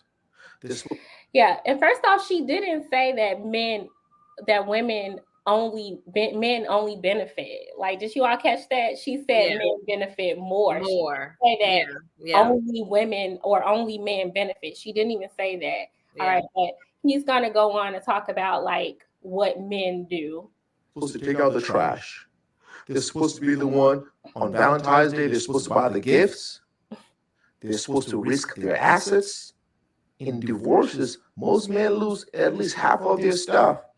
And then he's talking about divorce, and the topic is marriage, you know? So I'm just kind of like, we need to stay focused here. Like, we're talking about marriage. But they don't have a response to the criticism that she's actually giving. That's what be so annoying. None whatsoever. They don't say, well, as a man, I don't expect my woman to make all my appointments and to do. They don't have that because they know that they do, so they can't really rebuttal. Exactly. Who took out the garbage this week? Who took out the garbage this week at our house? I did. Okay. I did take out the garbage. You wasn't here. You was in Chicago. No, that's my point. He said men are supposed like it's a give and take, like she just said. You're supposed to be able to do the things that I can do, and I'm supposed to be able to do the things you can do. I'm not always here. So what, the garbage was just gonna pile up until I got back? No, you took care of that business. And that's all she's asking. If it's something that needs to be done, I shouldn't have to be the only one to do it. Right. All right. Actually, before you keep bringing up men taking out the trash as though you just gonna sit around and wait for him to take the trash out, right? Okay. Exactly. You know what else is hilarious? It's funny how they promote marriage and we need to be one and we need to be this nuclear family. Hold on, let me play this, okay, and then you can go. Hold on. You know that is all over. The man is supposed to put his life on the line for you. He's supposed to open doors for you. He's supposed to pump your gas. He's supposed to treat you like the queen. He's supposed to buy you flowers. And on top of that, if that man says what you bring to the table, then it's a trigger question. It's like, I am the table, but all of a sudden, men are the ones who benefit the most in a relationship. What planet does this lady live on? What planet? Well, he's obviously not very aware of, the stats and the studies, It's not that women don't benefit from marriage. Obviously they do, right? But men who are married live longer than men who are not. Their mental health, their physical health is enhanced when they're married, so there are so many there have been studies about this that shows that men seem to benefit more from marriage than do women. But he's gonna ignore that, and then there's just like a little bit of tit for tat going on here. Was it really though? It's like, oh well, I dissect his rebuttals. Can we dissect his rebuttals?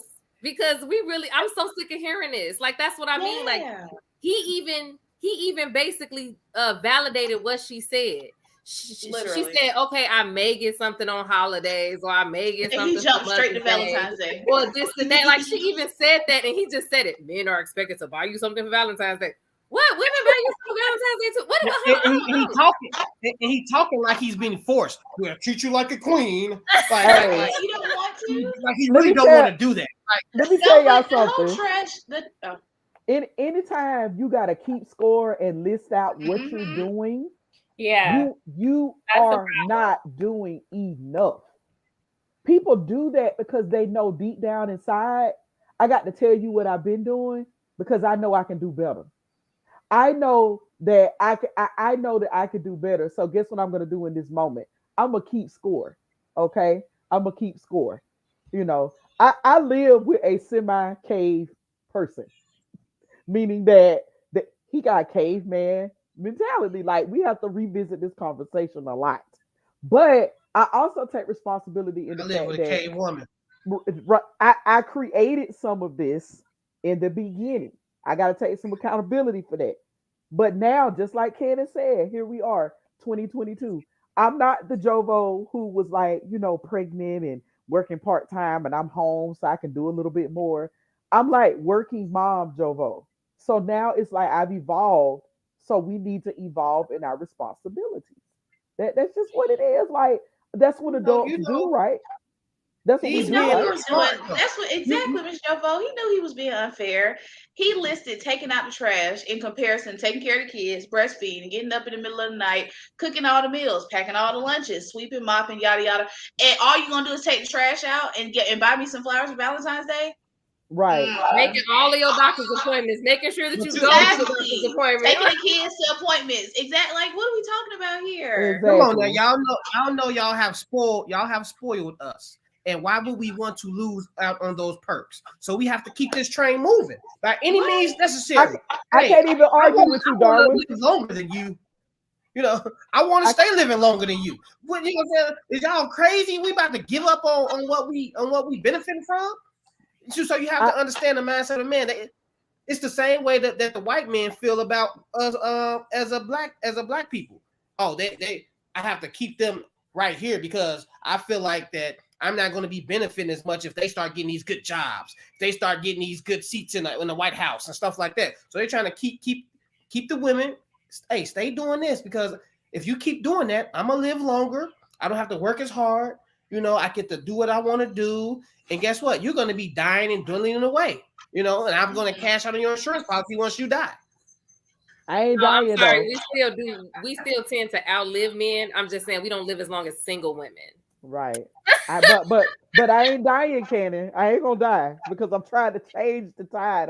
I'm changing. I'm turning stuff just by just identifying where I am. You all do not know how hot of a topic this is in my house. Like right now, I've been waiting on this show. I've been waiting on it. Okay. Shout out to Mr. Mosley. Hope you're watching. Okay. This has been He ain't watching. big He up there topic. at the door listening. Yes, He like, hey, I hope so. I hope so because this has been a hot topic.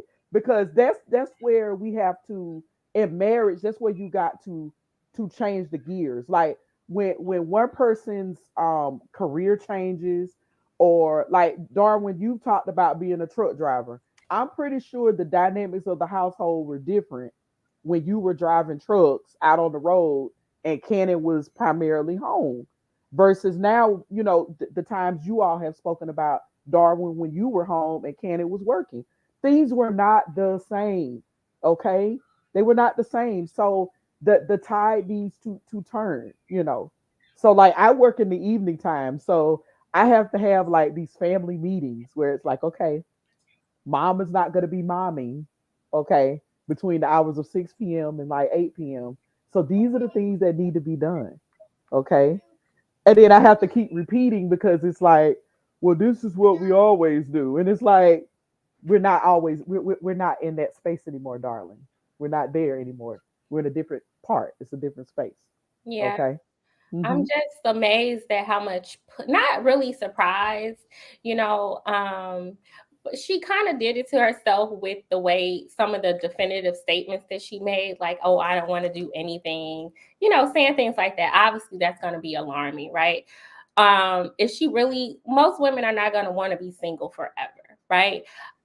You I sure, think Ashley? You she's, sure? I said most, but here's the thing. Here's the thing. This is why, like, that whole, oh, die alone thing was so interesting to me, because a lot of women get to the point where they analyze the dating world and they analyze marriage for their own lives. Cost benefit. And like her, they're like, you know what? Do I really want that? Do I really want that for myself? Right? Like, it sounds good. We do want to be married, but with the way our society is set up and what we teach men, what we teach women, and the fact that sometimes, unfortunately, a lot of us, some people don't get any teaching. They don't see healthy examples of marriages.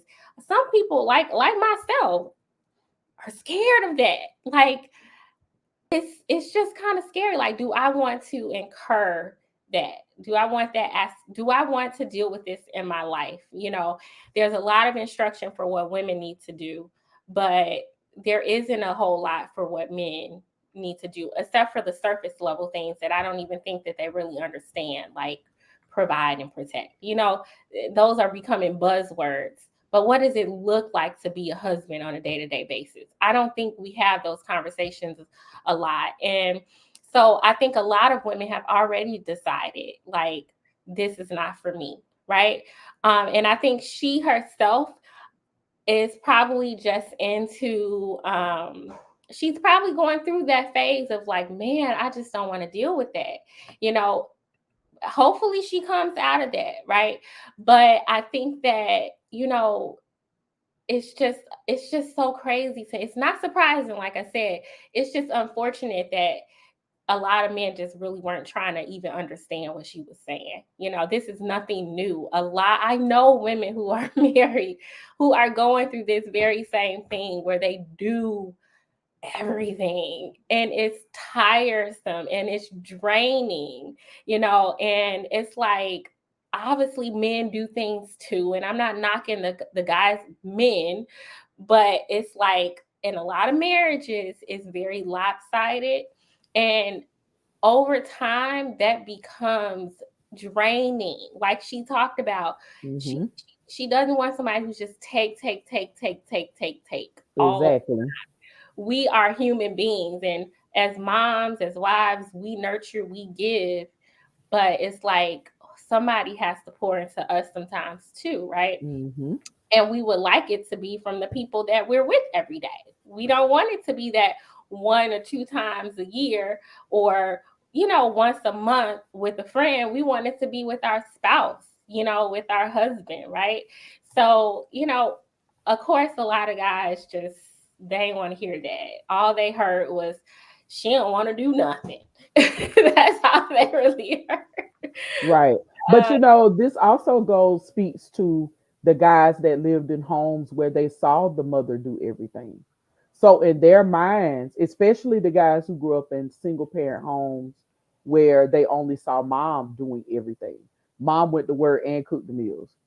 Mom went to work, washed the clothes, folded the clothes, and put the clothes away. So then they fast forward and they're like, okay, I'm gonna break the tide. I'm gonna get married, have a family. But then you treat the married woman like you treated your single mom, and you stand back and you watch her do everything.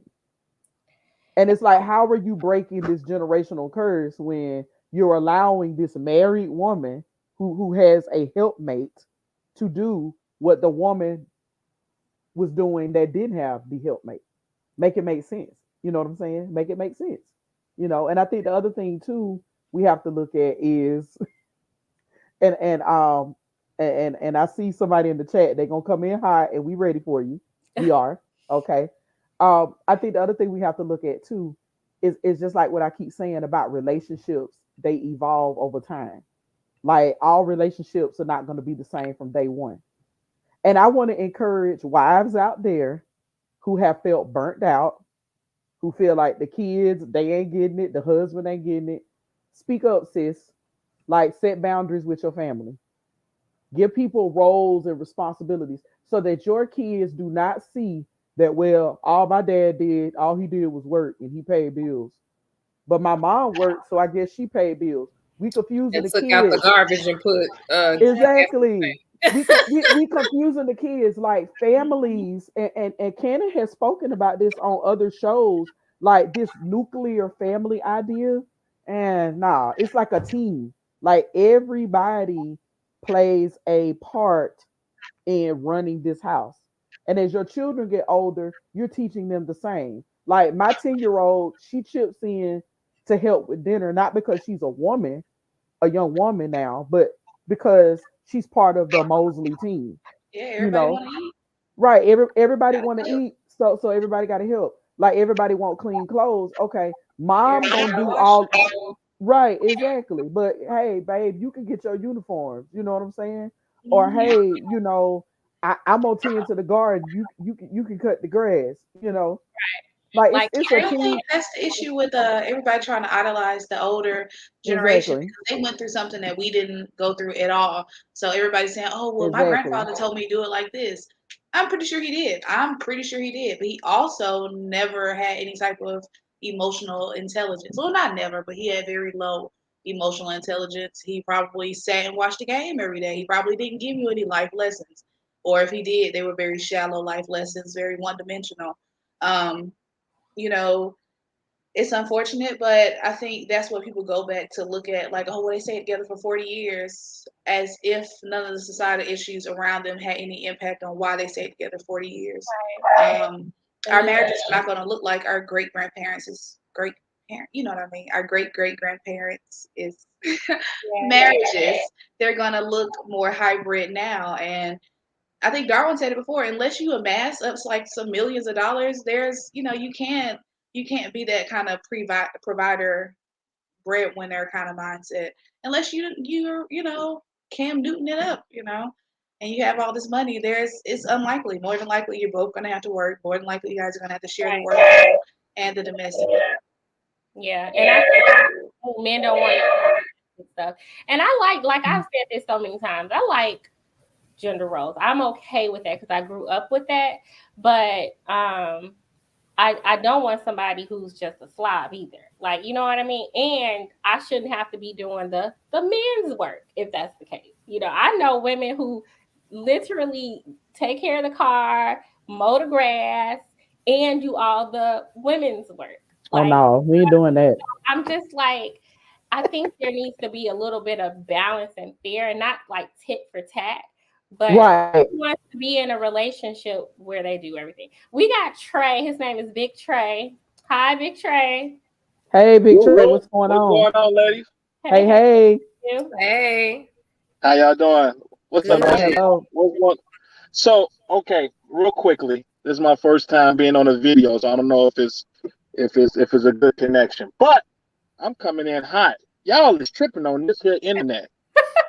Okay, Okay. we got to get some things understood. Let me ask you guys questions real quick. Okay. Wait a minute. Hold on.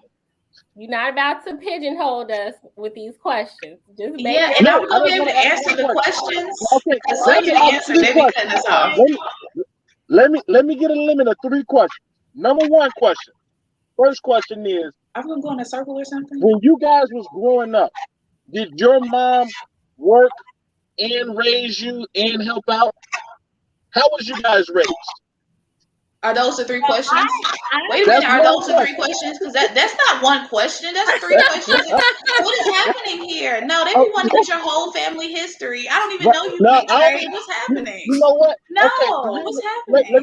let me jump You right want to my it social then. security number too, don't you? Let- Yeah, I bet you okay, do. Like, yeah. let me jump right to it. Okay, and I mean this with the most respect Yeah, just as get to humanly it. possible. Okay. What this is a pure indication of how generations are getting now lazier and lazier. Now hold on 1 second before y'all jump down my throat. Nobody Okay. said it.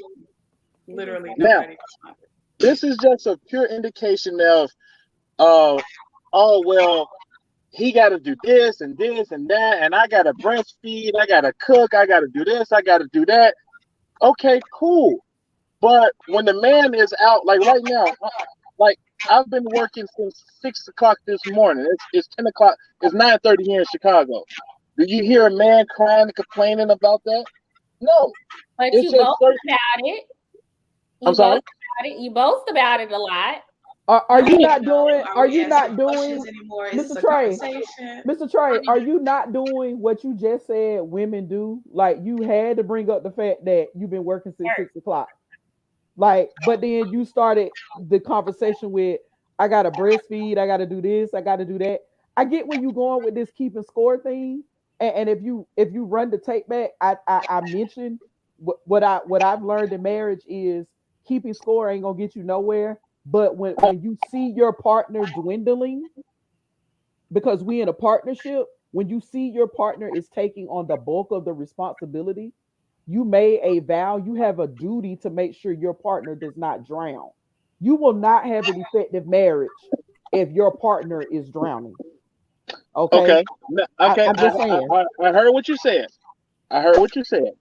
Okay. I agree with that 100%. I don't believe in 50-50.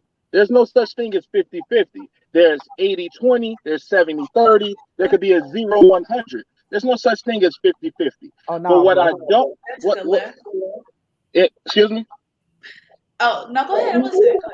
What I am disagreeing with you guys on is because I just think you guys, like this young lady, she want to be single. That's fine. She wants to. I'm fine and dandy with that. Okay, Trey. Let me ask you a question real quick. Let me ask you a question real quick, Trey. What did you hear her express? I heard her. You want me to be honest with you? Yeah, I want you to be honest. Okay. I heard her express, her qualifications, what she's looking for, what she's willing to deal with, and things of that sort. No. Specifically, what did you hear her express? Like specifically. Oh, I'm not. I have no idea. Once she started talking, this is what she expressed. She expressed dealing with men that's not meeting her halfway, and she has to take the bulk load of the responsibility, and she's getting tired of that. That's what she. You know what? I love when women say those kind of things. It's because when let's be 100% honest. There's typically a man that's on his feet. Typically, the man is typically on his feet, and he has to lift his up and coming woman. He has to lift her up. He has to. So let's say he's on a level 8. He typically is going to get a level 6 to bring them up to a level 7. Now that's typical. Now I hate when a woman is on a level 8 and then she looks down upon a man that's on a level 2. Community. But Big Trey, listen though. You can't possibly be talking about what's really happening? Wait, hold on. Is that what's really happening here? Average men and women are getting amongst the together. Negroes. Like most women in our communities, they date and marry average earning men. So I'm just confused about this. Like, yeah, you might have a girl who makes 20 an hour and you make 15, right? But y'all in the same tax bracket. All right. Y'all are not that different, right? So like let's not switch the conversation here. Like, I get what you're saying. You're saying, okay, men are out here working real hard, right? Like they're working from 6 to 6. Like, and I think, let's say if a woman is at 6 to 9 or whatever you say you work, right? You have to take it case by case. Like, obviously, if a woman's at home and she doesn't have to work 12 hours a day, she should probably be picking up more of the work at home, right? I agree with that. This was where my disagree.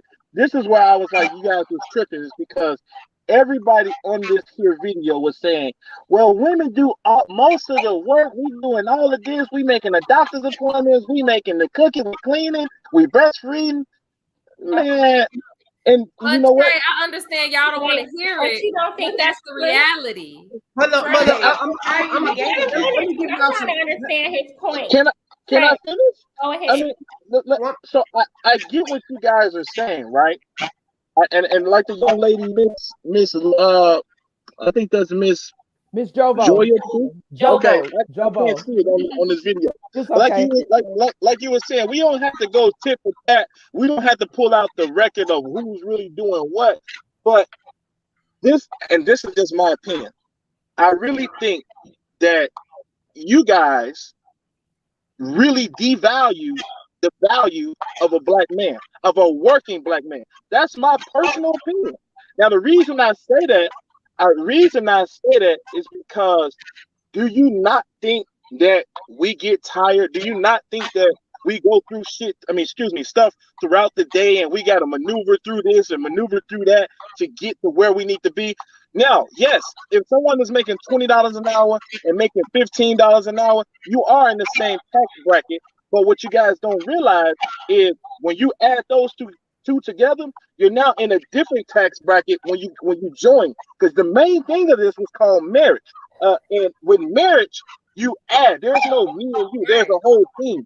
So this whole idea of you also the man not really being, you also being willing to cook. This whole idea of you also being willing to hold on, time out. Let me break this down a little bit, because this man, he's rambling, he's all over the place because he doesn't fit the criteria of what he's trying to explain. He's not that type of, he works. He man, do you not love doing what you do? Oh, I love doing what I do. He loves to work. He loves to provide. Is your woman working as hard as you? One more time. Do your woman have to work if she doesn't want to? No. And I know him personally. She does not have to work. He loves to work. Different though. But he has the talking point of the men of that he's not. You're not the type of men that we're talking about. Right. The type of men that we're talking about are the men that have the woman going to work just as long as they do and coming home taking care of the kids. Now, Tremaine has his son with him all the time while he's working, teaching them work ethic and everything. So again, he doesn't even fall into that category. But he's taking up for these men that do. So Right. Okay. Now, You know what I'm saying? now, hold on, real quickly, real quickly. Hold on, now. I can't even do it. Hold on. My son is working with me right now. Exactly. All right. Okay. Hello, son. So anyhow, okay, my bad, y'all. Y'all finish doing what y'all doing. Well, this is what I don't like. I don't like the full. I don't like. My bad. I'm going back in the car. My bad. I just don't like the man bashing. Okay. Man bashing. Trey, I promise you, we're not male bashing. I We're promise just you. being honest. You have to sometimes hear, just like y'all say, we have to listen to things that we may not want to hear. Things that we don't want to hear. Y'all love y'all some for the Sammys because he was real with the women. Sometimes women, we're not trying to bash you.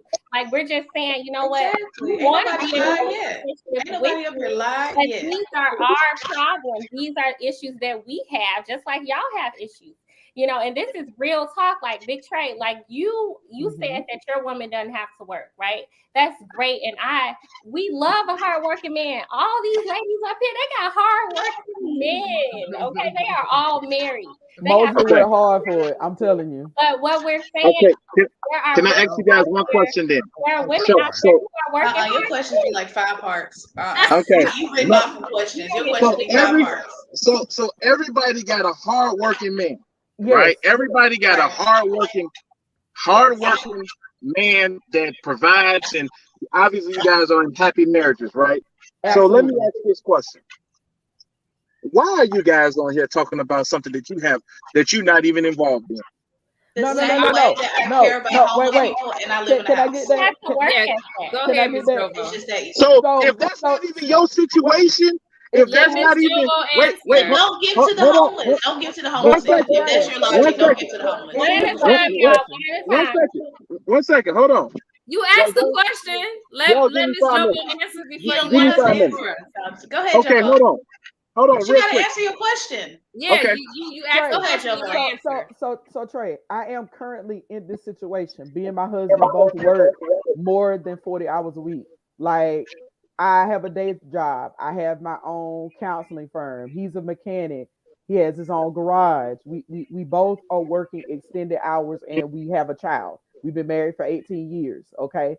The only point that I'm trying to make is that in the beginning of marriage, it was not always like this. He worked the bulk of the hours. I was in school. I worked part-time. So I was home more than he was. So I carried the bulk of the household responsibilities as far as, dishes, cooking, laundry. Which Trey, hold on. I grew up in the home with my grandmother. I grew up in the South. This is something that I saw a woman do every day of my born life. So, like, it came naturally, okay? But as our relationship and marriage evolved, and I graduated from school and I started working more, I still had these responsibilities. All I was asking for was, in the event that I cannot do these responsibilities like I have been doing, I need to know you're going to chip in and do things. Now, to my husband's credit, dance classes, piano practices, picking up people from daycares and camps and all these things, he don't miss a beat with that, and I'm very grateful for that. But like domestic duties that I may not have time to do because I'm booking clients or I'm teaching group or doing things like that, this is where we butt heads. And this is where I have to say, I'm not asking you to do this Monday through Friday. I'm not asking you to do this all week long. But on Wednesday, when you know I'm very busy, can you do this? Or hey, Okay. So, on this particular day, I got this going on. Can you do something that's pretty much not in your normal schedule, and it's a task? But because of the mentalities, like what Darwin was saying about this mentality that because I'm a man, I don't have to do X, Y, and Z. This has been the barrier to these tasks being accomplished. And to my husband's credit, we communicate about this because, like I've said before on the show, you have to challenge the way you think before you change behavior. So we have conversations about, hey, it's not me saying you got to do this every day. It's me saying where I was working 18 hours a week, now I'm working 40 plus. It's different now. Okay. okay, let me just say one thing. Okay, this is what I've personally noticed. Okay, and I know I'm gonna get booted, which is okay. I told Bishop when I told Darwin when he came to Chicago the other day, I said, listen here, put me on a podcast. I'm getting kicked out the first day. I'm letting it be known that I'm gonna set it real. Okay, but listen, let me say this. This is what I noticed. Now, you being down from the South, my mom raised 3 boys by herself. Okay, I see my mom go to work from 6 a.m. to 6 p.m. She got off of work. She took care of us. She taught us, and we all have raised up to be great men. It baffles me when I hear this next generation or the generation, the next generation. I want to use these words these fighting words, but it's the truth. When they start complaining about, now, mind you, I understand that you've been married for 18 years. I get that and I respect that. I've been married for 8 years. 8 years, right? So it baffles me when I hear women start complaining about, oh, well, today I don't feel like cooking. Then don't cook. Order pizza. Oh, I don't feel like washing. Then don't wash. Wash That's tomorrow. what she said.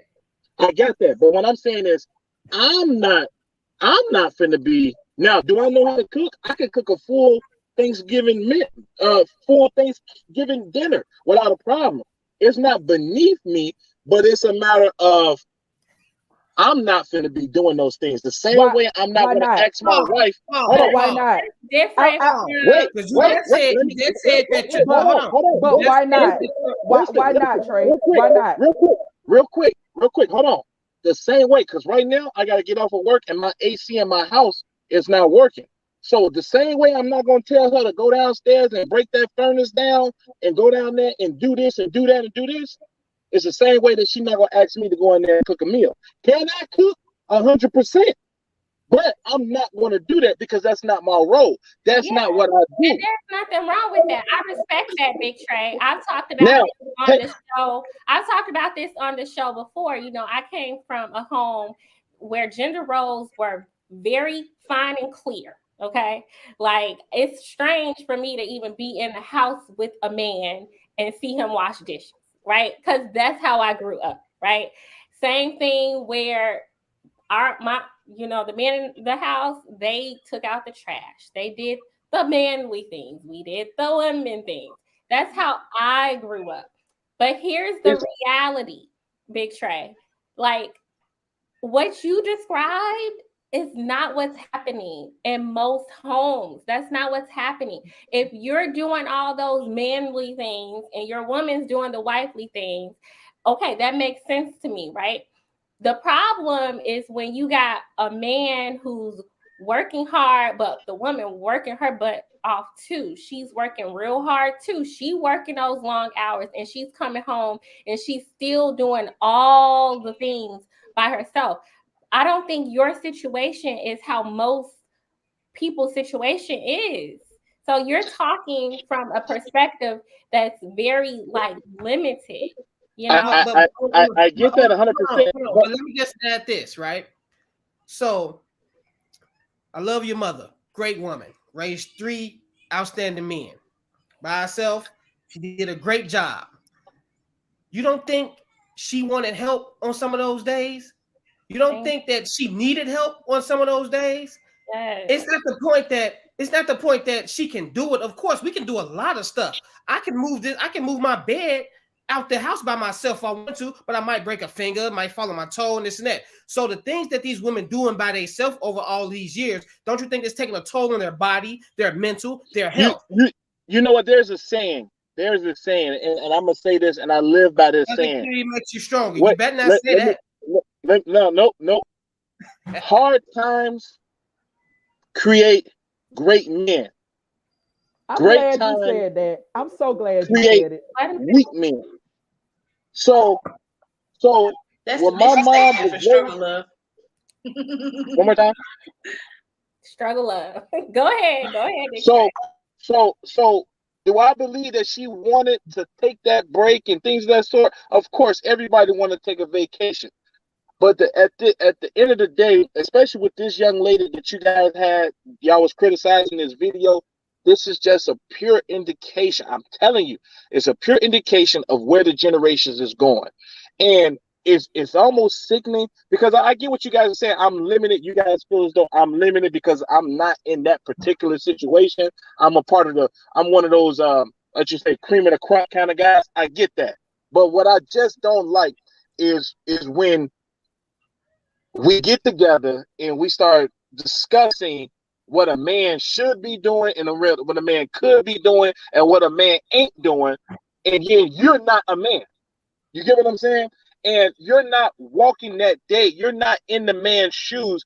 Do you not? Even with the gentlemen, I have good people that I'm associated with that is trying to do good. They're trying to get to that next level. They're trying to open up a business or whatever. They're trying to do good, but they don't have that push. You get what I'm saying? They don't have no extra help. Trey, why can't you just say, yes, if your woman is working just as many hours as you should also put in effort in doing some of the other things, especially for yourself, like making your own doctor's appointments. Because I'm not going to do it. And I'm not saying you. Exactly. You know why you're not going to do Here it? it is. Trey, do you know? Trey, do I'm you not saying understand you. why I see you're not going exactly to do why it? the What I'm generations saying are changing and they should is that continue you're to making change. a criticism of the current culture based on what she said. But have you heard of something called weaponized incompetence? Okay, I haven't heard of it, but Okay. I can understand it. But go ahead. Yeah, that is a thing that has been surveyed, studied, whatever. That culturally, this is not for every single situation, but this is general culturally that men will do, where they will pretend as though they can't do certain things or can't do it well, so that the woman no longer expects them to do it, right?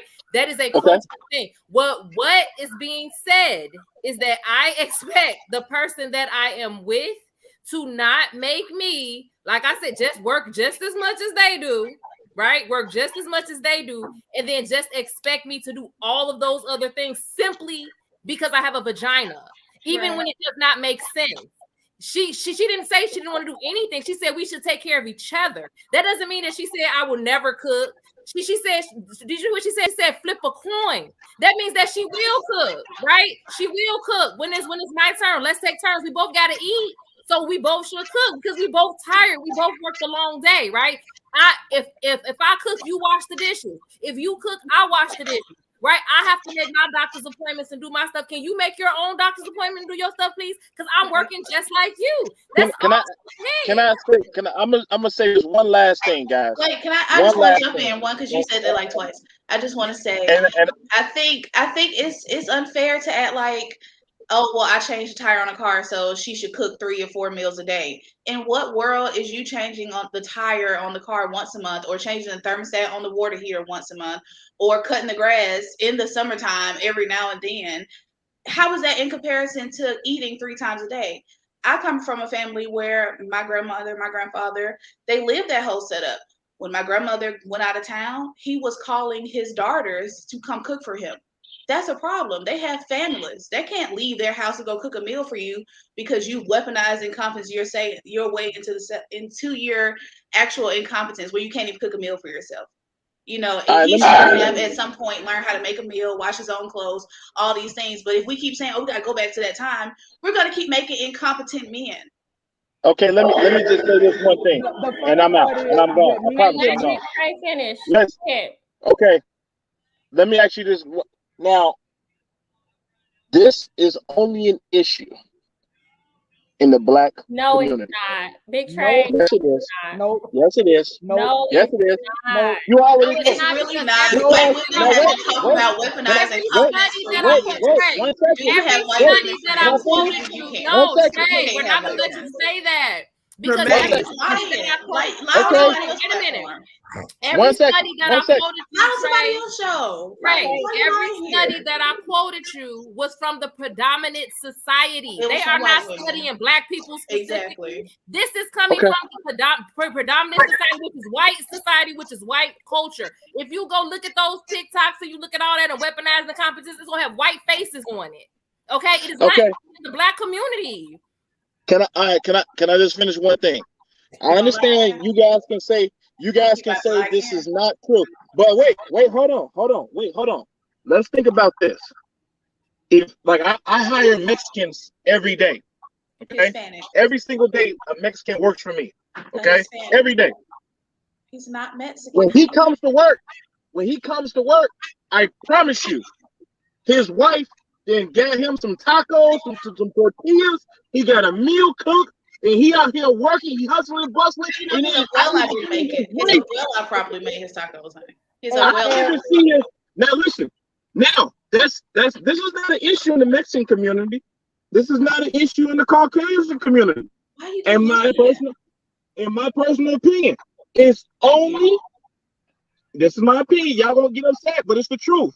These problems is only becoming issues in the Black community because the Black woman. Do me a favor and look up weaponized incompetence TikTok. Thank you. Pull up a few of them, please, so we can show. Because all it takes is 3 examples to negate his whole premise. Mr. Trey, white women not talking about it, even though y'all been watching videos.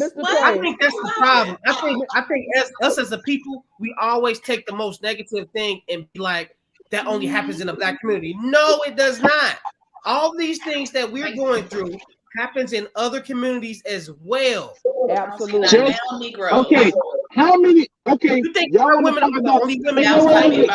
Listen, let me ask you a question. Everybody want to talk about TikTok. Forget TikTok. Name 5 of your Mexican friends.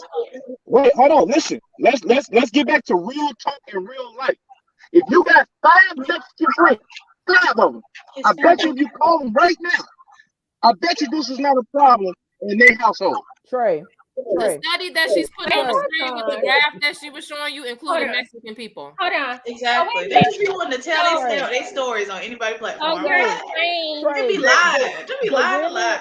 Trey, the women that you idolizing, like women like my great grandmother who did it all, my grandmother, you know what they told me after I seen them do it all for so many years? My great grandmother and my grandmother pushed me to get educated, pushed me to know that I can have the best of both worlds, that I can be an educated Black woman in society who can also be very domestic and can also serve the purpose of being someone's wife. Okay. You all like to idolize what used to be, but my great grandmother and my grandma, they didn't want me spending my entire time cleaning up behind a large family or cleaning up behind the husband. And I'm not saying that those things are wrong, but what you're not grasping is that we're not living in those times anymore. And what Canon is actually pulling up is a true thing. They do not study our household dynamics. All of what we're talking about comes from the majority household. Okay. So I mean, I get what you're saying, but you've been raised and socialized to think that that's what it is because that's all you see. When was the last Okay, time you let went to me spend the say night with some something. white people? You She know, said, wait, what was the like question? You said, I when was said, the last time I did when was what? the last time you went and spent the whole entire night and day with a white family versus a black family? We tend to think that what we see in front of us and around us and behind us is all of what reality has to offer, and reality is much bigger. So we're just asking that you have an open mind to look at the numbers and to look at what is trending versus what you've only seen with your own two eyes. Not saying that is wrong or right. I'm just saying keep an open mind when we're having this conversation. I definitely have an open mind. Okay, and I try to be as respectful as humanly possible, right? And I love when we start talking about TikToks and we start talking about graphs, but when we also forget our immediate circle. If you can look at your immediate circle, and that does not, if these graphs does not represent your immediate circle, we really got to start thinking about, are these graphs actually true? Because But just they think about do. it. If you And, have and, white and mind you, friends, they're having hold on issues for me, weaponizing confidence. hold on for me 5 seconds. If you name, I mean, if you could just be honest within yourself, you can name 3 Caucasian families and then name 3 Mexican families and have this conversation with them. It's not going to be the exact The same. same, Big Trey. Big Trey, you're not being for real right We now. had these conversations all the time. Wait a minute. First off, I remember this so clearly. I know a lot of Hispanic women. They are all dealing with the same thing. I remember this one woman at my job. She poured her heart out to me. These were her words to me. He takes for granted what I do. He treats it like I'm just supposed to, right? She's going through the same thing. She working every day just like he is, right? She's doing the things that a wife would do, right? But she wants appreciation too. She doesn't want a husband that's just like take, never give, right? This so you can sit here and make that claim. And I think a lot of brothers do that. Y'all do that to negate what we say. Oh, them black women. Like, what's wrong with these black women? But it's not even lining up. Like, what would be a reason for us to just all of a sudden start being lazy? Like, you say this generation is lazy. What would be a reason for us to just all of a sudden start being lazy? Let You know Live what I mean? Nation. Like, it doesn't even make any sense. So it's a very real thing. And I think you guys are just used to things how it used to be. Like you said it yourself, Big Trey. Your mama did everything. That's what you're used to. So you like, well, wait a minute, why this woman, she ain't just happy I got a job. And that's what it sounds like to black women. It's fine that we love a hardworking man and we will appreciate a hardworking man, right? But here's the thing. A lot of hardworking men are still with hardworking women, okay? And so we're just saying we need a little bit of balance here. We want to be taken care of too. And y'all are like, well, y'all just being lazy. No, like, who's the lazy one here? Like, I think you guys have benefited from seeing women do everything. And now you're like, oh, well, what's wrong with y'all lazy women? Like, no, that's not the case. It's the other way around. Change is I'm ashamed hard. of you. I'm ashamed of Change is you. hard. Hey, You done Mr. came on We this on show and Lock embarrassed Nation. How me you like doing? this, son. Hey, Oh, yeah. Leon Lock, you want to chime in on this? Most men, and I'm saying for most men in these days and ages, are lazy. They don't want to work. If they do want to work, they always want a promotion when they haven't even really done anything. But they will love to promote stuff on TikTok, Facebook, Instagram, and all this other type of crap that I cannot stand. If there was no internet, we'd pretty much be doing the same thing as far as working our part. I was taught. I was told to cut the grass. I'm the only single parent. I'm the only single child. I was told to cut the grass, trim the hedges, edge the grass, shovel the snow when it needs shoveling. I did all that. I was taught by my mother. My father wasn't around long enough because he died when I was 14. He was 37 years old. He taught me how to become a man in this short period of time. In this particular case, women, this is all about expression. This is all about how women, how they express the urgency of the married couple, and even the single couples as well, because I know single couples who live with each other, how they should do their part. And there's nothing wrong with doing your part. Sometimes I can only go for me, for example. I've been married for almost 12 years. Sometimes I just like doing normal stuff. I like washing clothes. I wash my clothes, my wife's clothes, and my children's clothes. I fold them and I hang them up. I wash the dishes. I wash them, dry them, put them up. I clean the bathroom and mostly I clean the living room like crazy. It's just normalcy. It's just something that you should want to do. Cooking, my wife does the cooking, I do the cleaning. All right. I do the taking of the trash out. She takes the kids to practice. And sometimes we rotate. Sometimes we don't have to put my wife has a chart on the refrigerator to this day. I don't go by that chart. I go by mine. And no one complains. And I tell my children, you need to go and clean up their room. When I tell them to clean up the room, it's teaching children how to be responsible and be accountable for when they put that toy on the floor and then they play with it. And when it's time to put it up, they're putting it up, period. And they're going there and taking in the bath and they're getting their little butts in the bed.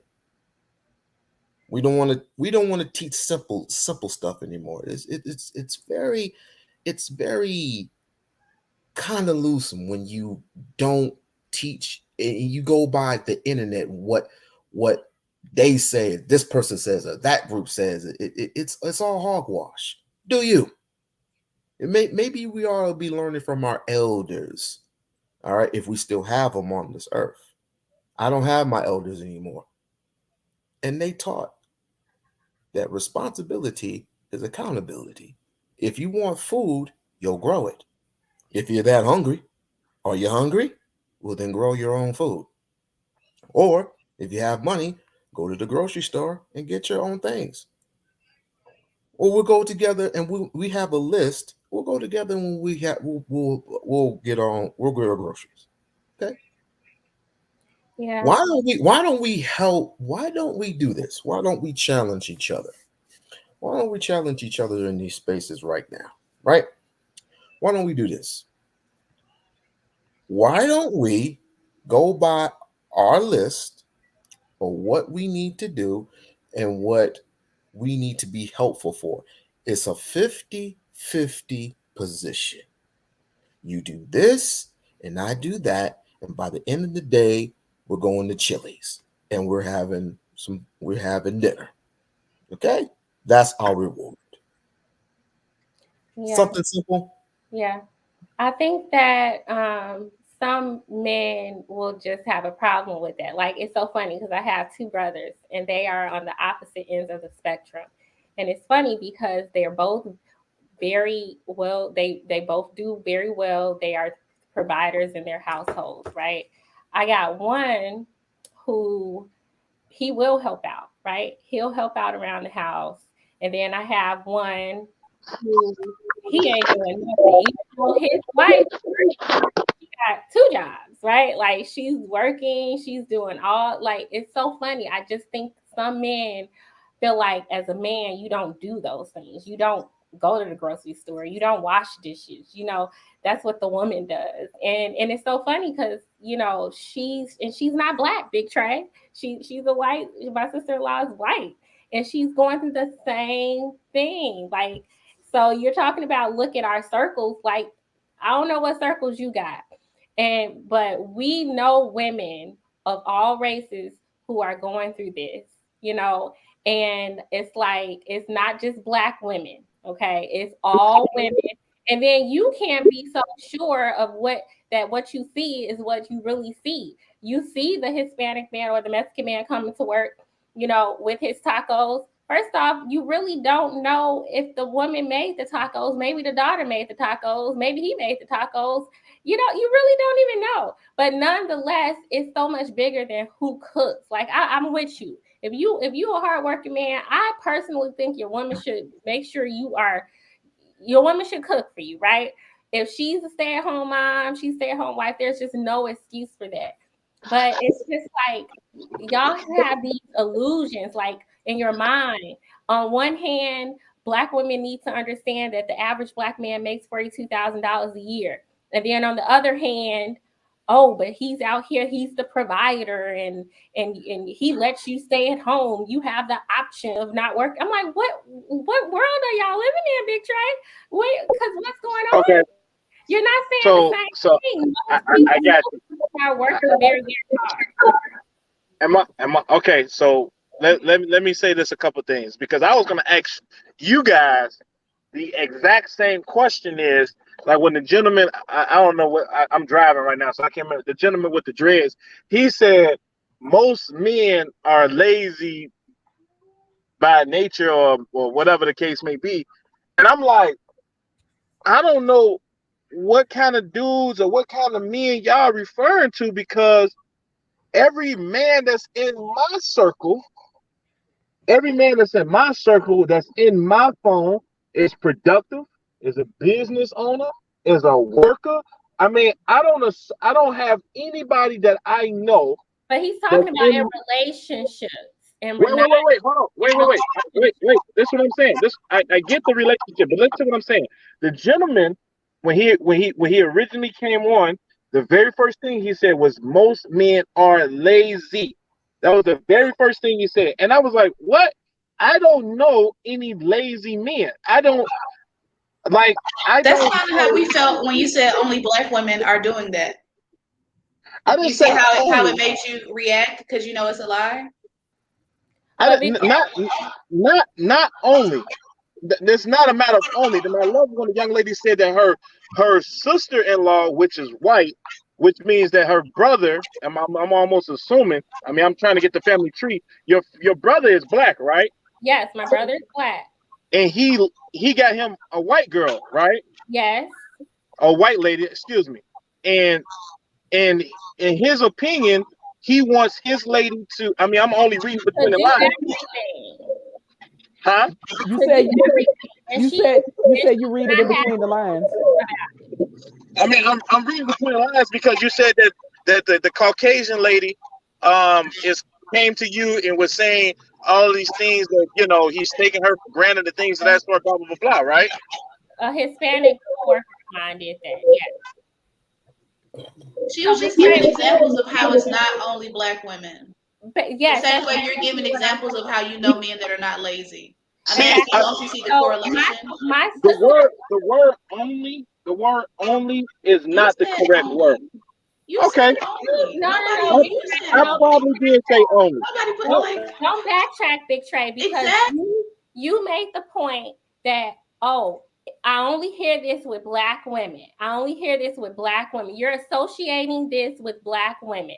So whether you say all or whatever, it doesn't matter. You're associating that negative thought that ain't even true with Black women. You're saying this is only an issue with us. The truth of the matter is that Black women, white women, Hispanic women, all over this country and probably other countries as well, have this complaint that they carry the bulk of the load in a relationship. It's one of the main reasons for divorce. And I'm not saying that women are always the right ones when people divorce or that they're not wrong ever.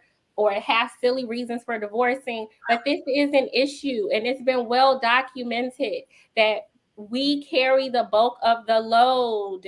But if you just go to the fundamental, if you just go to the fundamental teachings on how men or women are raised, this is just logic. Women are raised to do that, to be nurturers, and but they're not raised to really work. But society has put them in a place to have to go and get these corporate jobs. Like it was a time where women was getting corporate jobs and working these hard labor jobs, but the world has made it so that they would, with the wars and the crack epidemic and the jail system and stuff like that. So women have had to take on that burden as well. And so now they're doing that and the nurturing part, which is an overload for them. And all they're saying is, can we get a little help? And it's not so much for us to just give them a little help. You know, yeah. I hear you saying, you know, my mother was strong. Yeah, my mother raised me too. And I still look back on a lot of times where I was 9 years old and my mother was at work and I had to wait till she got home just to eat her to go plate when she's working in a restaurant, and she'd come and feed me. Now, if a man was there in the house, I probably would have ate. If my father's there cooking, I would have ate. So my mother had to do it all. You know, she did it. Of course she want to help. And I don't want my daughter, and I'm not about to send my wife through that when I know that's just not a good way to live, having someone do it all. No one wants to just do it all. And that's all they said. Just give us a little help. You know, I know you don't have to do it every day, but some days I'm tired. If you sit up here saying, well, I'm not going to wash the dishes just because I'm a man, but you see I'm dead tired, what type of example is that? Are you set when you say you're the leader of the family, and the leader's not going to sit there and put that much weight on a person? They're just not going to do that. So that's all the women are saying. When I'm tired, help me out a little bit. That's it. You know, that is all. That is all. Like it's that simple. It's that simple. Like I'm not asking you to get off your job and go put on an apron and do what I do or do what you seen your mama do. All I'm saying is it's Wednesday night. This is my long day. Can you please load this dishwasher just on this Wednesday night? Like that's not going to attack your masculinity. That is not me saying that you don't work hard. It is simply requesting that something I normally would do Monday, Tuesday, Thursday, Friday, Saturday, Sunday. Thank you. I can't do it on Wednesday because I have a lot on my plate. That is it. Like we complicate things that are not complicated because we want to manipulate people so that we don't have to do what's uncomfortable for us. And part of being and Trey, you've been married for 8 years. So let me give you some advice because I've been there for 18. Marriages evolve over time. Y'all in year 8, I promise you, year 8 will not be like year 10. And year 10 will not be like year 15. And 15 won't be like 18. We evolve. So what makes men think that the marriage is not going to evolve over time? I don't understand this concept. Okay, let me clarify. Let me clarify something real quick. So we've been married for 8 years. We've been together for 17 years. So when we first for 20. Okay. So we right there. We right there. So listen, this is her calling me right now. I'm not even gonna answer. I'm not even gonna answer because I'm rushing to the house. You better answer that phone. Right, you better answer that phone. What you doing? You in year 8, you know better. You crazy. I don't do that. But listen, I'm rushing to the house is so I can show listen, now she calling your phone? That's your mom? Tell her I'm way down the street. I'm rushing to the house to show the difference between now I mean this with the most respect, okay, guys? It's a matter of my wife is built different. You get what I'm saying? She's not finna get on here and start. I promise you, I haven't talked to her nothing. I'm down the street and I'm flying to her and I'm gonna ask her these questions. It's a matter of you have some women that are, in my opinion, lazy, and then you have some women that's gonna see a challenge and tackle the challenge. You know what I mean? Rise to the occasion. And listen. Let me tell you my wife's schedule, okay? Let me tell you my wife's schedule before I even get there, okay? So she owns a trucking company. She owns a dump truck company, okay? Keyword owns a Wonderful. dump trucking company. Okay. Full support of that. Okay. She owns it. So she gets up 3 a.m. every morning. She cooks breakfast, right around 4 or 5 o'clock. Me and my son, we wake up, we eat breakfast. She then goes to work from 5 a.m. to probably about 3 p.m., 4 p.m. ish. Okay. After that, she comes home. Now, does she cook dinner every night? No, we just had tacos last night. We probably got pizza today, which is all good. But the house is clean. This is the clothes is washed. Man, what y'all just got through doing the other day? What? Clean the whole house. Do I clean? No. Do I wash dishes? Big Trey, No. listen. We respect. Big Trey. I'm glad let me address it so we can just move on.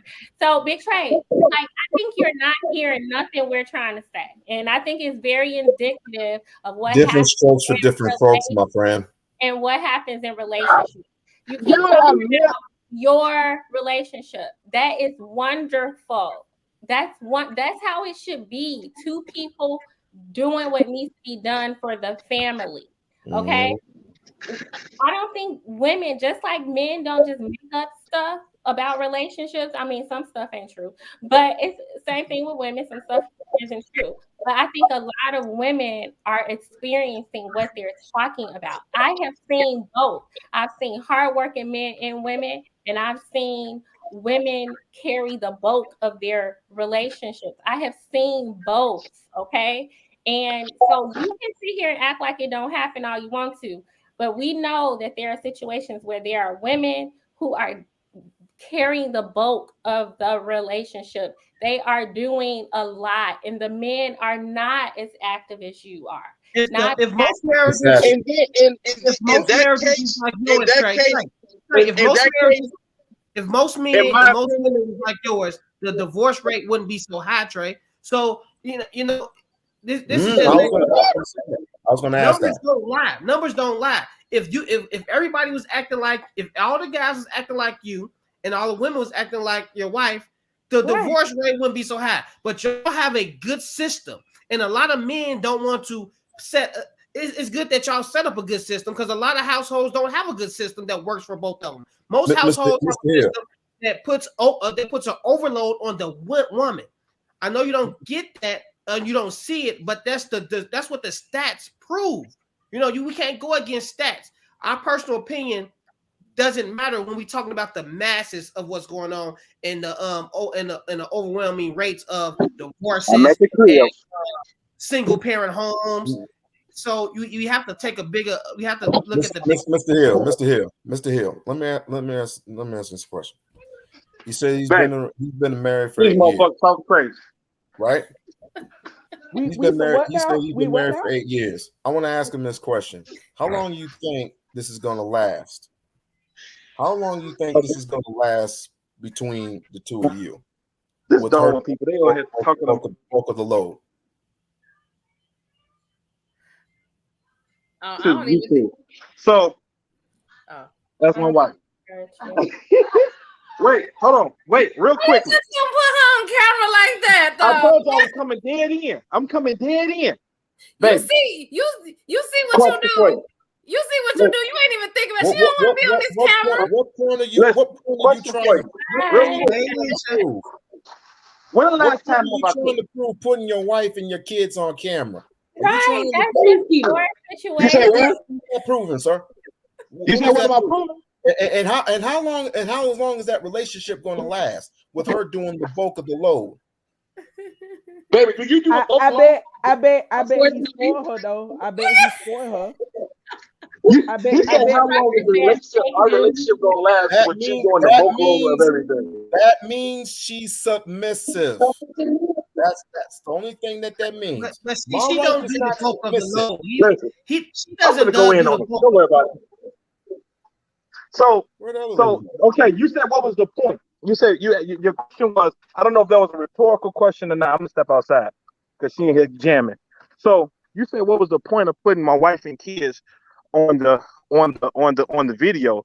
The first point is I was gonna ask her a question of weak men and bring her in on the conversation to get the woman's perspective of it, because you guys say I'm so closed-minded, so to speak.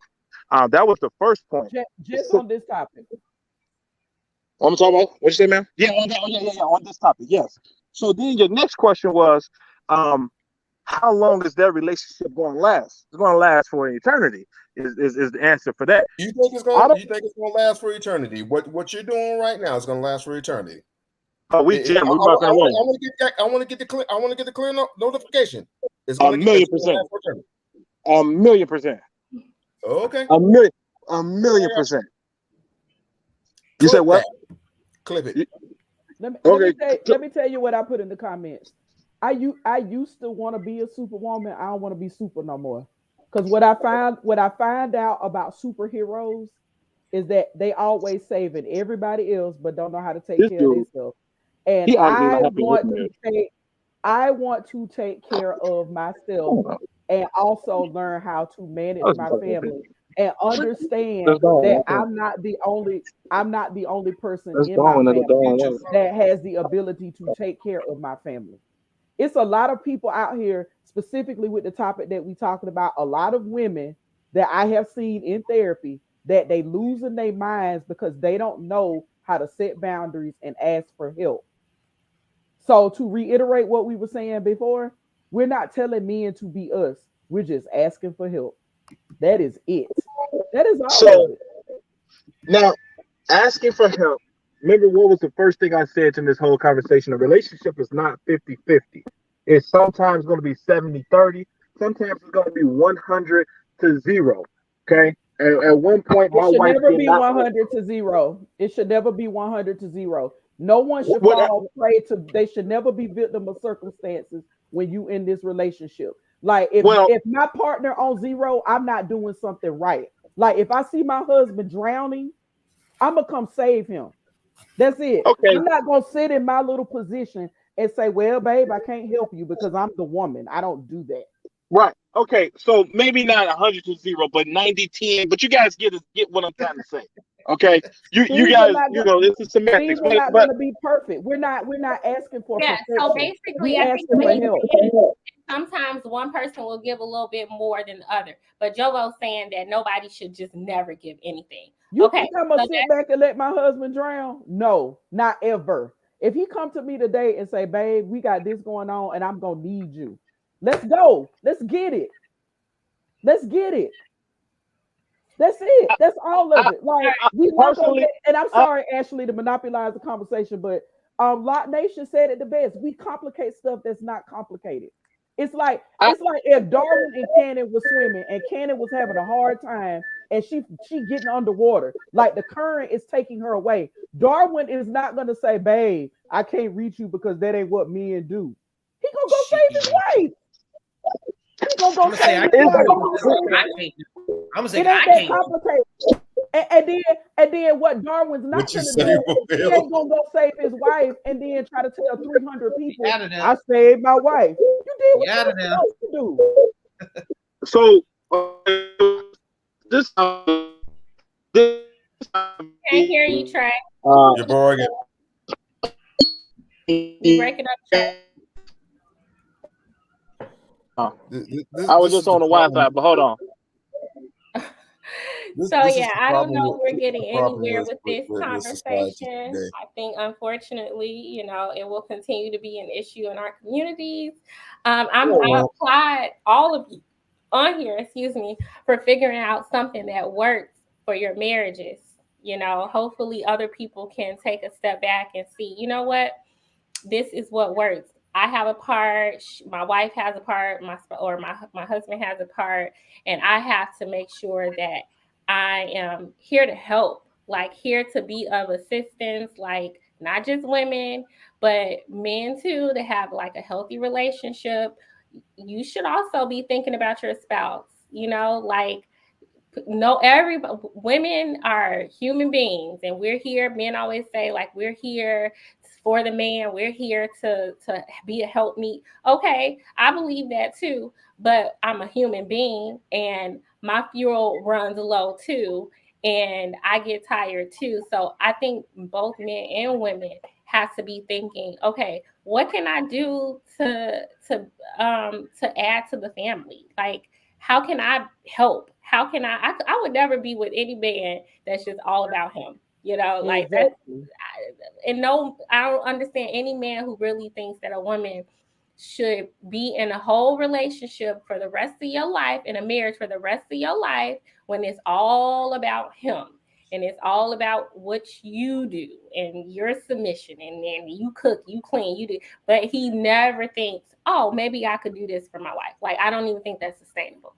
But go ahead, Big Trey. You wanted to say something? Yes, thank you. Can everybody hear me now? Is it a good connection? Yeah. Okay. All right. So let me sum everything up real quickly. Okay.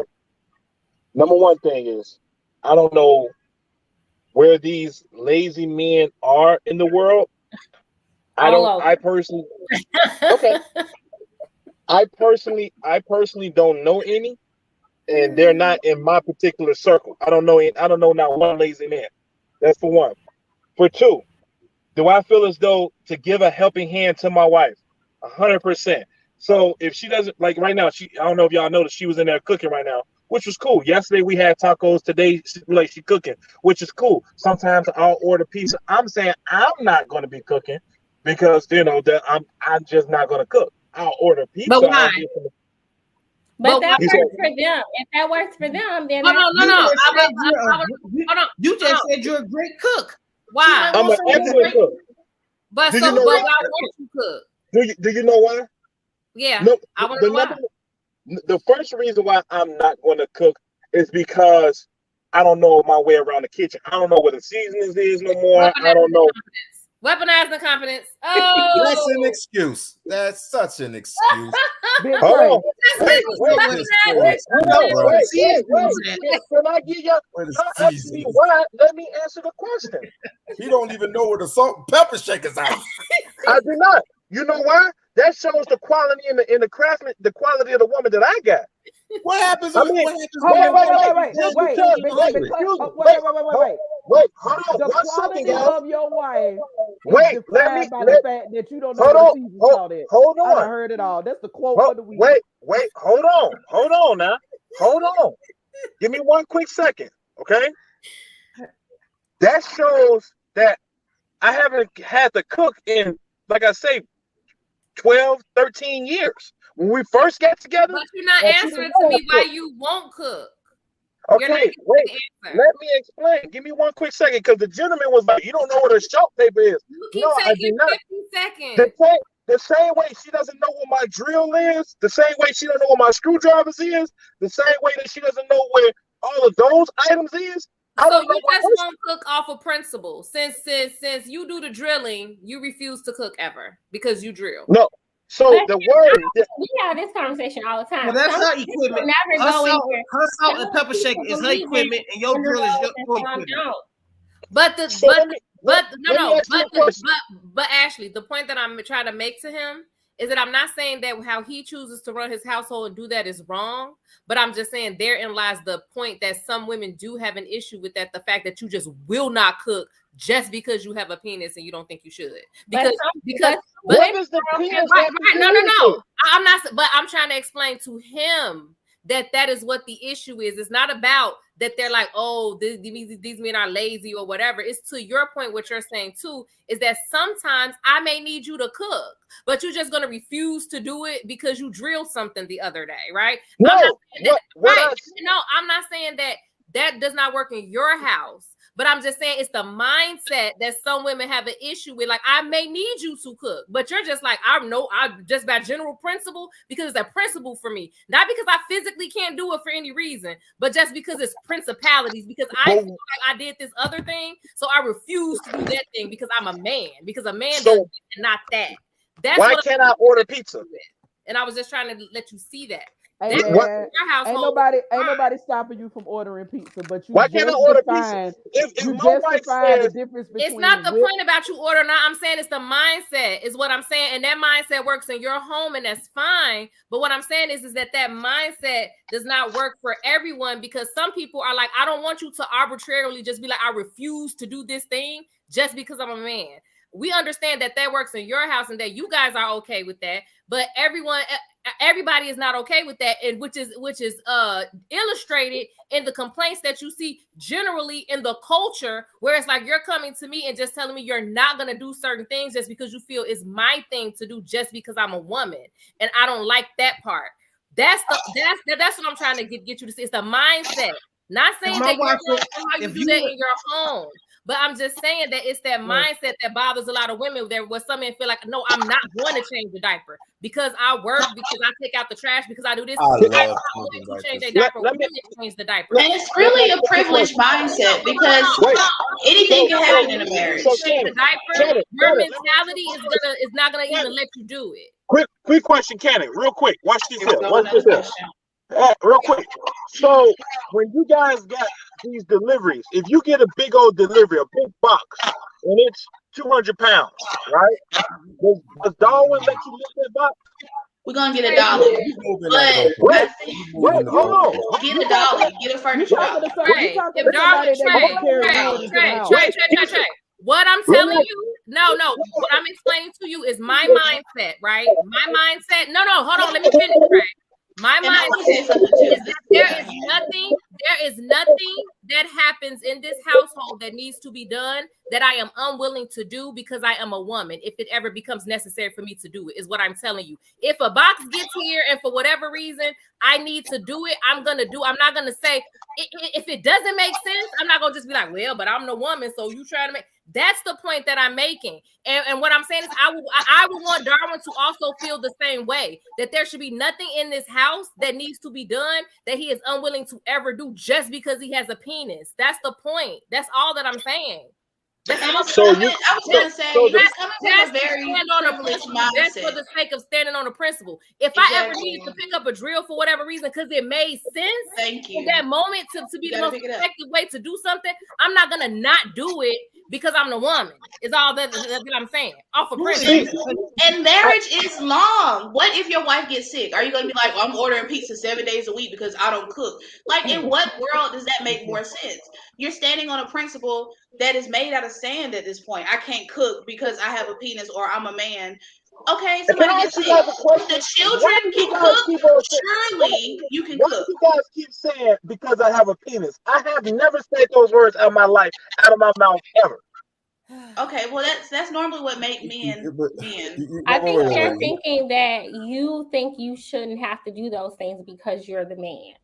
No. So the question, so this is how we got on there. When I said that shows the quality of the woman that I got, that was me saying that I get a home cooked meal, I get my plate served to me, I get treated as a king, I get treated. That's showing that I have a high quality woman. You get it? In my opinion, that's what a woman does, right? That's what a woman does for a man. That's showing if she had a stroke tomorrow, you could take care of her. You sound crazy. No. What are you talking about? What are you talking about? Women get sick in their marriage every day. Wait. Excuse me. Hold on. That's not the thing that they're asking. That's not the thing that they're asking. They don't care if you have quality values. All they're asking is for you to help out. That's it. All around the house. That's literally it. That's it. Let me yeah. Hold on, one time, real quickly. Let's let you know. I own a towing company in the city of Chicago. Okay. What I've been doing with the majority of things you have to do in a household. Absolutely nothing. He's gonna give us his summary. Okay, let me go what does that have to do? Thinking in your mind what you're talking about. Let me know what you're doing. I'm gonna tell you what. You're talking about all these things. You own this, you own that. I don't give a damn if you're the president of the United States of America. All the woman is asking you is to help out around the house. Stop it. Stop all that. Just stop it. I know Barack knows how to load a big He's Barack Obama on tow trucks. I bet Barack load that dishwasher. I bet he do. Exactly. Barack got a maid. You telling me that you can't afford a maid, but you the boss? Hold on. Listen to what I'm saying. So I the boss, but they ain't got no maid. Listen. They ain't got no chef. Listen. I own a towing company in Chicago. So when I get called in the middle of the night for a young lady that has a flat tire and she doesn't know how to change the tire, or her man, that shows me when I get a call that, oh man, I gotta go change this young lady's tire, that shows me the quality of man that she got. Because if my wife gets a flat tire in the middle of the night, guess what I'm gonna do? I'm gonna get up and I'm going to change that tire. The same way. God forbid her partner's handicapped. God forbid her partner's handicapped. Apples and I oranges. apologize. Exactly. Like, what are we talking about here? I think this is the typical, He's pulling gender anything out role. his ass crack at this point. It's Anything he apples can and find. Like, oranges. oh, tires. Like, what are we talking about? How often are you changing the tire every day? Are you changing tires every single day, or is your wife cooking 3-4 times a day? Do you know what we're talking about? We're talking about quality. And when I say this, no, we're talking about specific. We're talking about specific things that you value and things that you see as quality based on traditional gender roles. That's what we're talking about. What we're saying, Big Trey, is we praise you for having those in your home, but this is 2022, and that is no longer the standard. That's it. You talking to somebody who, I cook breakfast in the morning and I cook dinner and I work more than 40 hours a week. You talking to somebody who was raised very old school, similar to what Ashley talked about. Okay, so it's not that the working women don't want to do it, sir. I do it every day. I want you to comprehend what I'm saying. I want you to listen very closely. I'm gonna mute my phone so I can hear you. Okay, thank you. I cook breakfast for my husband. Most of the time I pack it, he takes it to work. I wash clothes, I put clothes away, I mop floors, I dust, etc., etc., etc. I grew up in the country. I'm a country girl. Shout out to all of us. And if you grew up in the country, then you know how to do most of what I'm talking about, because you saw your mama, grandma, auntie, sister, whoever do it. But what I'm telling you is that there are women like me that we can do it all. But if God has sent a helpmate to during those times where I cannot do it all, okay, all I'm saying is, can you help me with one thing? See this one singular finger? I'm not telling you to be me. I'm not telling you to be me. What you just defined, brother, is the difference between somebody being willingly, their willingness, and willful. And let me tell you about something about willful people who, and willful means is not that you can't do it, is that you refuse to do it. Exactly. And normally when you're a willful person, you somebody who easily give up on something. You do the opposite of what generally is going to work in a situation. You try to fix and control everything, and you refuse to tolerate things that don't kind of meet up with your agenda. And what I do know about willful people, what I do know about people who are willful versus willingly, willful people tend to end up by themselves.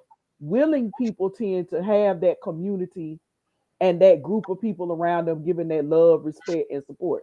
I absolutely love and adore my husband. Nobody will love that man like I love him. But if I say on Wednesday, I got a lot to do, and I just need you to pick one thing, babe, just one, to help me out, it should not be an issue. Right. Well, I'm not. Yeah, Wednesday, you Miss Jovo, huh? Wednesday is my Wednesday's business getting you, day. ain't it? Talk about that goddamn Wednesday. It should not be a problem to ask for one thing. Tell And Moses Trey- to come on out with us. Tell him come on out with us. We're gonna have a nice little talk. We're gonna all get and Big Trey, you strike me as a man that you have a lot of appreciation and admiration for your wife. I don't take you as somebody who manipulates your wife or takes advantage of her. I don't take you as that type of guy. All we're saying is this, that when men start sitting on their hands, not because they can't do something, it's because they won't do something. Please do not complain about the consequences that come behind that. Nobody, mentally and physically, nobody can do it all. Okay. And a woman who lived to be 106 years old told me that. And this is somebody who picked cotton, came home clean, fed the kids, served the man, and did everything that you kind of admiring in all of your statements. But what she also told, yeah, you do. I'm not done yet, though. But what I do know is she didn't want me to do it all. No. It's not healthy for somebody to do it all. Right. That's like Like Ashley trying to do the show every doggone week by herself. Ashley don't do the show by herself all during the week. She has us to help. Everybody gets delegated something. I'm like Okay? Mario. When you tell That's it, all I'm I'm like saying. Mario. You telling oh Mario don't sing. No. Ain't nobody trying to Okay, ain't nobody trying so to I get to demasculate nobody. I We do get just to asking respond, for right? help. Stop, That's bro. it. Stop, bro. I can respond. No. I can respond No. without interruptions. All right, go ahead, Big Trey. Because we're gonna close on out of this conversation. And you got 45 seconds. No more of these 10-minute speeches. Come on now. Okay. Let me Big Trey, join me next Thursday when I go more into detail about willing versus willful people. You Come just on got now. a free therapy session, sir. You just Get this free therapy. from a trained professional. I ain't gonna charge you for the first hour, but the second hour. I ain't gonna charge you for the first hour, but the second hour, I got a baby to feed. Let me respond. Let me respond without interruptions, please. So I respect you when you say the willing and the willfulness and things of that sort. I respect that. Okay. Let me clarify something. Will I cook? If I have to cook, will I cook? I will. If you say my wife had a stroke and then I had to go and cook a meal, yeah, I would do that. That goes without saying. But the notion of why won't I cook once a week or once a month or something of that sort is because I personally don't have to. Okay, it's not because I have a penis. It's not because my wife has a vagina. That has absolutely nothing to do with it. Okay. What I mean by that shows the quality of the woman that I receive. That is simply saying that my wife takes care of me through and through. Okay, so the type of people that you guys are kind of referring to, I don't know. Like, once again, I don't know a lazy man. Okay, I don't know a lazy man. I don't know a man that does not work. I don't know them. I don't associate myself with those particular people. Okay, so the whole thing of why won't I cook, that's just not my thing. That's not my position. That's like asking Shaquille O'Neal. It's your wife's position because she's the wife. No, that's because that's what she does. She's the cooker. As the wife. She's the cooker. She's the person that help her out, man. Help her out. In our team, wait, listen. In our team, okay, she's the cooker. You get what I'm saying? I understand that, but I guess, okay, Trey, this is the word. I have no issue with the way that you choose to run your home or how you do it or whatever. That's not being criticized. All I'm saying is just be transparent and understand that is what you're saying and that is how you feel about it. You feel that because she is the wife, that is her duty, that is her role, which is fine. That's why I was saying because you have a penis or because she's a woman. Right? Because that is how you feel. You don't even want to connect those two dots. That is actually how you feel. That because that is your wife, that is your expectation of your wife. I'm the man. Right? And that is what you expect for your wife. That's how you expect your wife to treat her. This. A husband is a man, a wife is a woman. So by default, that's the role that a woman takes on in your mind, and that's the role that a man takes on in your mind, which is fine, right? It's never been criticized, but it's like you're denying that that's the case while advocating for that to be the case at the same time. All I'm saying is that is what you're saying. Okay, I'm fine with that. Let me finish up. Let me finish up. Let me finish up. Okay, cool. So I feel as though that's the woman's position because she has a vagina, and I shouldn't cook because I have a penis. Cool. I'm gonna go ahead and you say, my man's clip that. I'm gonna go ahead and clip that and say, yeah, I agree with that. So let me clarify something as well. Okay. That 45 seconds is up. Long. And honestly, he has contradicted exactly when he came up here. I'm coming in here hot, letting y'all know what it is, and he done backpedal all the way back to ice. I promise you, I haven't. I promise. Like, it's chilly in here now. I'm I getting a read. I told this to Bishop the other day. I say, you get on this show, and your viewpoints, I still feel as though that this particular panel per this conversation is set up to discredit and devalue the man. That's all I've been hearing about. Oh, well, you need to help around, and just because you have a penis, and the guy talking about okay, you don't you know know what? the I don't want Okay, to bro, get this into is it, going but I'm wrong with glad you. that we started Word of right back advice. around, back to I square gotta go. one. I gotta go. After we Word just of had advice. this whole entire conversation, Yeah. and you still don't get it. Right. Like, Exactly. Word of Nobody advice. got to call him up discrediting here. He men, came up here. right? Wait, I gotta go. I gotta go. I gotta He came go. up So here. word of advice. Word of advice. Stop looking at the internet. Stop watching it. Just I stop. don't even watch the internet, bro. I don't even watch the internet, bro. I just see in the YouTube channels. Stop it. Stop. Just stop. Because what you're Yeah. doing You ain't say what happened? What you and say, you're young going lady? for a whole little turnaround. I said you ain't just going be on nowhere. YouTube channels. You Hey, don't be on the Ashley, internet. thank you for having me. I promise you I don't. I Happy thought you said birthday you watched to the Thank you, show. We Unlocked. Thank you. Happy No, birthday Bishop. to We Happy Unlocked. birthday, we Happy Unlocked birthday, Live bro. Nation. Yeah, No, Bishop. but I no, was Trey, commenting on. I was commenting you on just went Darwin, right back to the and he was beginning. talking about Taylor We understand that you have a biased ear, and that all you are hearing is that we are bashing men because of what we said, right? And so you're not going to change that perception no matter what we say at this point. Yeah. Like, that's just how Yeah. you feel, and Because we No, we've been that's not true. talking. Let me ask And you this guys is this question. What positive? Okay, so let me ask you No, guys I this thought we question. were wrapping this up. Please, God. Please, God. Please. We've been on for 3 hours. He gonna go through another circle, and I don't Go ahead, have it. Trey. Say your last thing. Let him talk, and then I'm going to move on. Okay. Hey, Trey. So let me ask you guys this question, right? And I want to hear what is the positive outcome of this whole thing? Go. Tell me what is the positive solution? Okay, Go. Big Trey, let me answer. This is what it could have been, but it's hard to do that with people who are so bullheaded, right? What we hoped for was for men to understand women's perspective a little better and to take some ownership and acknowledgement in how sometimes they are the cause of some stress in a relationship.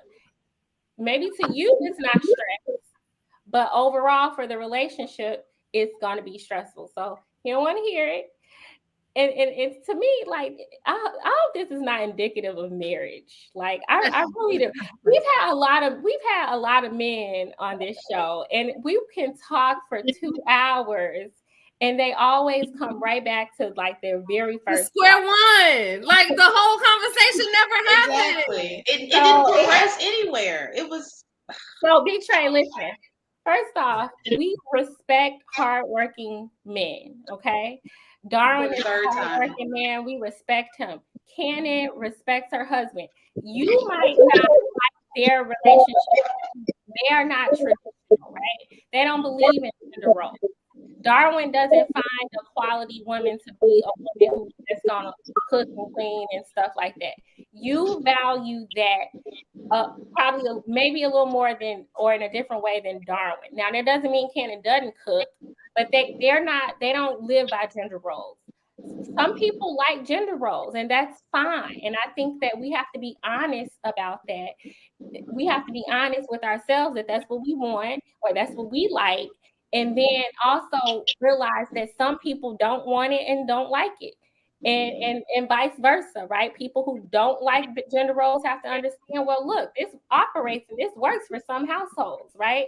So that's one thing I would say. The other thing I would say is, like, I think that you're operating by like your small circle, right? And you're doing what people do a lot. Well, that must not be true because I don't know nobody like that. But that's like us sitting here acting like there are women out here who aren't lazy. Like, that's like us sitting here acting like there are women who never want to cook and clean and who don't nag and who aren't lazy. We never said that. We would never claim that. Even though I'm pretty sure most of us know women who are not like that, or most of the women we know are probably not like that. But we can't live in a bubble and sit here and not be real, honest. And there are some women who are like that. Can you mute yourself, So Trey? right now, so it sounds like to us, Trey, that you don't want to admit that there are some hardworking men who do work outside of the house, okay? But inside the house, they are not carrying their weight. And you can't even say, just because you know your boy, he always at work and he clocking in and out, and he talk about how he provide for his family. You don't know what he doing at home. You really don't know that. So you can't say. It's like you're just kind of living in this bubble of what you want men to be. But this is a real thing. No, let me say this. I personally, I'm a type of person. Now listen, I respect Ken. I respect Bishop. I mean, I respect Darwin. I don't care what's going on in their household.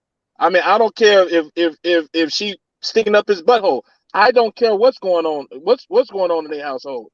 I have nothing to do with that. I don't judge anybody's relationship. I don't judge.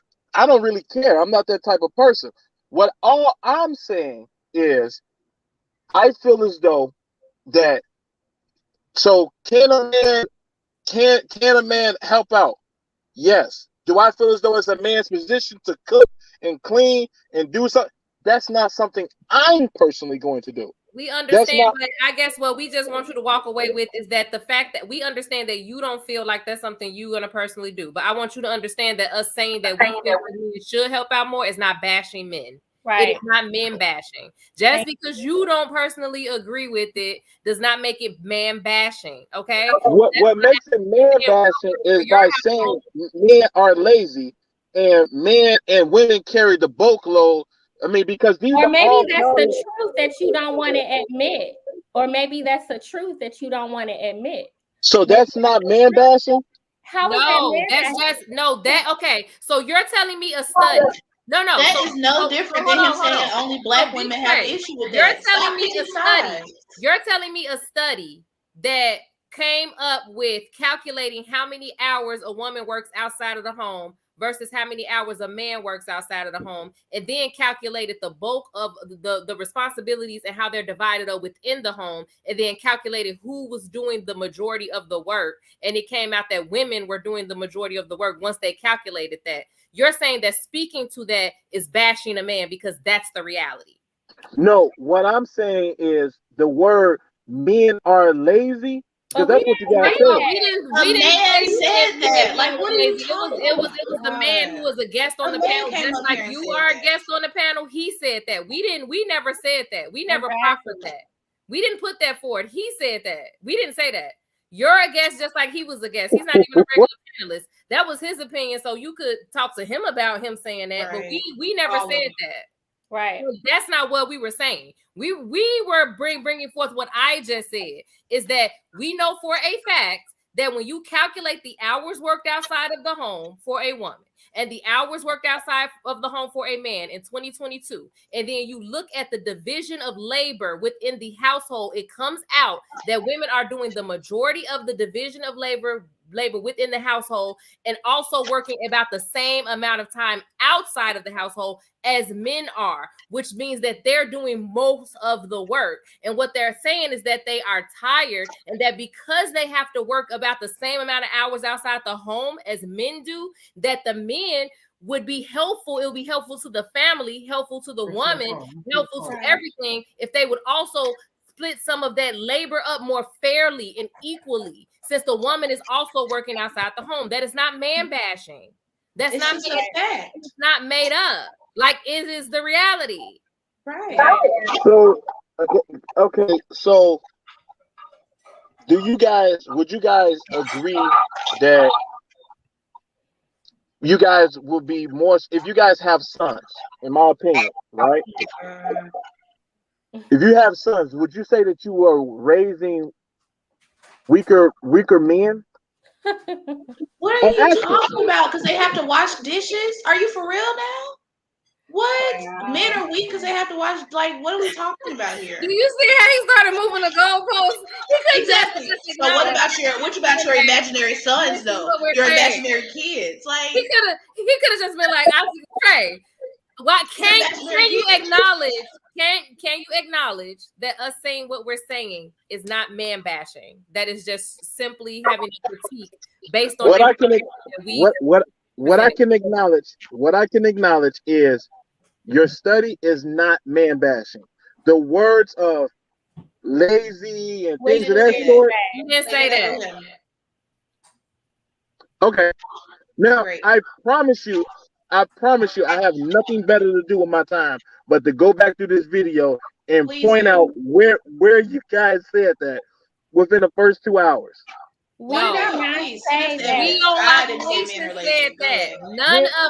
None of us regular panelists said No, that. but for real though, if we did, so what? You came up here and said black women are the only ones complaining. So what? You got an opinion, we got one too. What if we did say it? Yeah. Now what? What if we thought that? I mean, Now here's what? You know, Now our opinion is invalid. because You came up here and made lies, just lied. Only black it's not women. Then we lies. got studies of white women. Now all of a sudden, well, I didn't mean only meant some. What? I Like never said that. you came in I never hot said and it's that. giving ice cold. I What I else? Do never you said have that. else to say? I feel as though that the new generation of black women is weak and they're becoming more and more lazy and they're becoming more and more Okay, pathetic. so wait a It's minute. coming So from a wait a man that minute. won't So if cook unless his we wife had a say, stroke. It's so wait a ridiculous. minute, Big Trey, listen, I'm He not. say women is lazy, but we can't say men lazy. Exactly, like what? And he wants us to hold him in high regard. Like it's So we can. So narcissistic. it's You can okay say what for you want you about to black say women, but we gotta hold you in high regard. exactly, but What? that's not women bashing. In what Big Trey. world? So you Okay, came up can into I woman can I bash because you respond? thought we He was came up dead here to bashing. call us. No, Oh can I yeah, y'all don't do nothing but woman bash. You just Oh, but said they're women is awful. getting Yeah, no, lazy. maybe So not. is that Okay, not woman bashing? can I respond? No, please don't keep Okay, lying. Big Trey, this gotta be the last thing. We're about to move on. Because you've been I talking mean, for because I'm gonna you move know on. what? Go You know what? ahead. Because it's a matter of as soon as I say something, you guys respond, and I try to respond, and you be like, "Oh, this is the last thing that you can respond to." But the reason I say that is because we can look at like this young lady that you guys originally was videoing, talking about she doesn't want this, she doesn't want that, she doesn't want this. It's a matter of, in my opinion. Do I believe women are getting smarter? 100%. Women are these. I believe that women are the smartest. Do I feel as though women can get corporate jobs? 100%. I'm cool with all of that. I'm not saying a woman should be just stuck in the house. That's not what I'm saying. What I am saying is, don't be complaining and tripping about what your roles or what you need to be doing. Yes, you got to go to work between 8 and 4. Cool, I'm cool with that. And then you got to get off of work and cook something to eat. Cool, I'm cool with that. The same way I got to go to work between 8 and 4. And then when I get off the crib, like right now, I got to go fix my AC. Do you think I'm tripping about that? No. The AC broke every day. Clearly, the AC is broke every day. 3 Nah. years. You don't Like, understand. what are we talking about Okay, here? Just talking but to talk. the whole entire point is you're cool Pointless with it, conversation. but she is not cool with it, and you can't try to force her to be cool with it just because you're cool with it. So I And don't then understand. saying that, but we talked about this. Darwin, He there's said, because she cooked, I changed the air. I fixed the AC. How Right. often is the AC broken in a week? Exactly. What are we talking Darwin about? actually summed this up. Darwin summed this up very well in another show. And basically, we talked about this before. We talked about how, now you have men who would perceive us as being lazy, or we ask for too much. These modern women, they ask for too much because we are not about to put ourselves in a situation where we are being drained, like completely drained and doing everything or most things just to say we got a man at home. Some women Okay, don't do so that. when it comes down, Please don't cut her off. You just complained about that. Let me finish because we gonna close this out. Some women are like, I do want a man. I want a husband. I want to be a wife. Women want to. That lady in that video, I think she does want to do things. She's at a point now where she jaded and she just like, forget this, because she's sick of being in situations where she's the only one carrying the weight. Women want to cook and clean. That's what we do. We take care of the kids. We take care of the house. Like, here's the thing. Even as a single woman, that's what I do. Like, it's a part of life, But we're not about to be in relationships with men who are this stubborn and bullheaded all the time and who just drain us and don't want to pull their weight. And they want to continue to think, you know what? I'm going to work because I work, I do my job, I work. So I can come home and sit on the couch and do nothing, have her bring me my plate, and she does everything else. Here's the reality. Y'all want it to be that way. It's not going to, it ain't happening in 2022, because here's the thing, whether you like it or not, women do work. Women work. And guess what? The average man needs their woman to work. So y'all always want to sit up here and talk like y'all got all this money and my wife ain't got to work. And don't have a maid or a chef yet. But hire somebody since you got the money. But the reality is that most women are working. Exactly, because they need the money. And exactly. So you ain't out here, this so-called high value man like Kevin Samuels, got everybody pretending like they are. Y'all have wives that have to work. And so you can say it's lazy, you can say it's modern women or whatever you want to say. The problem is that y'all don't want to come out of that way it used to be, where mama was doing everything. You think, I'm a man, I got a job. Okay, let me be a bare minimum job at that. Let me Bill respond. Gates. Like, what are we talking about here? Let me respond real quickly. My wife, like I say, owns the dump truck company. I bought her the company. Okay, she still does not have don't to sound work. like sound like a working woman to me. But it doesn't matter. You're talking about yourself. We're talking about right, because the young lady, the reason why I'm saying that is because the young lady, the super saiyan young lady keeps saying, "Oh, why not get a maid?" Or you got all this money and you got all of that. Yes, exactly. My wife only works because she had nothing to do in the house all day. 100%. So you think she doesn't want a maid? I promise you, she does not want a maid. You don't think she wants a chef? Do you want me to walk in the house and ask her? I mean, it doesn't matter.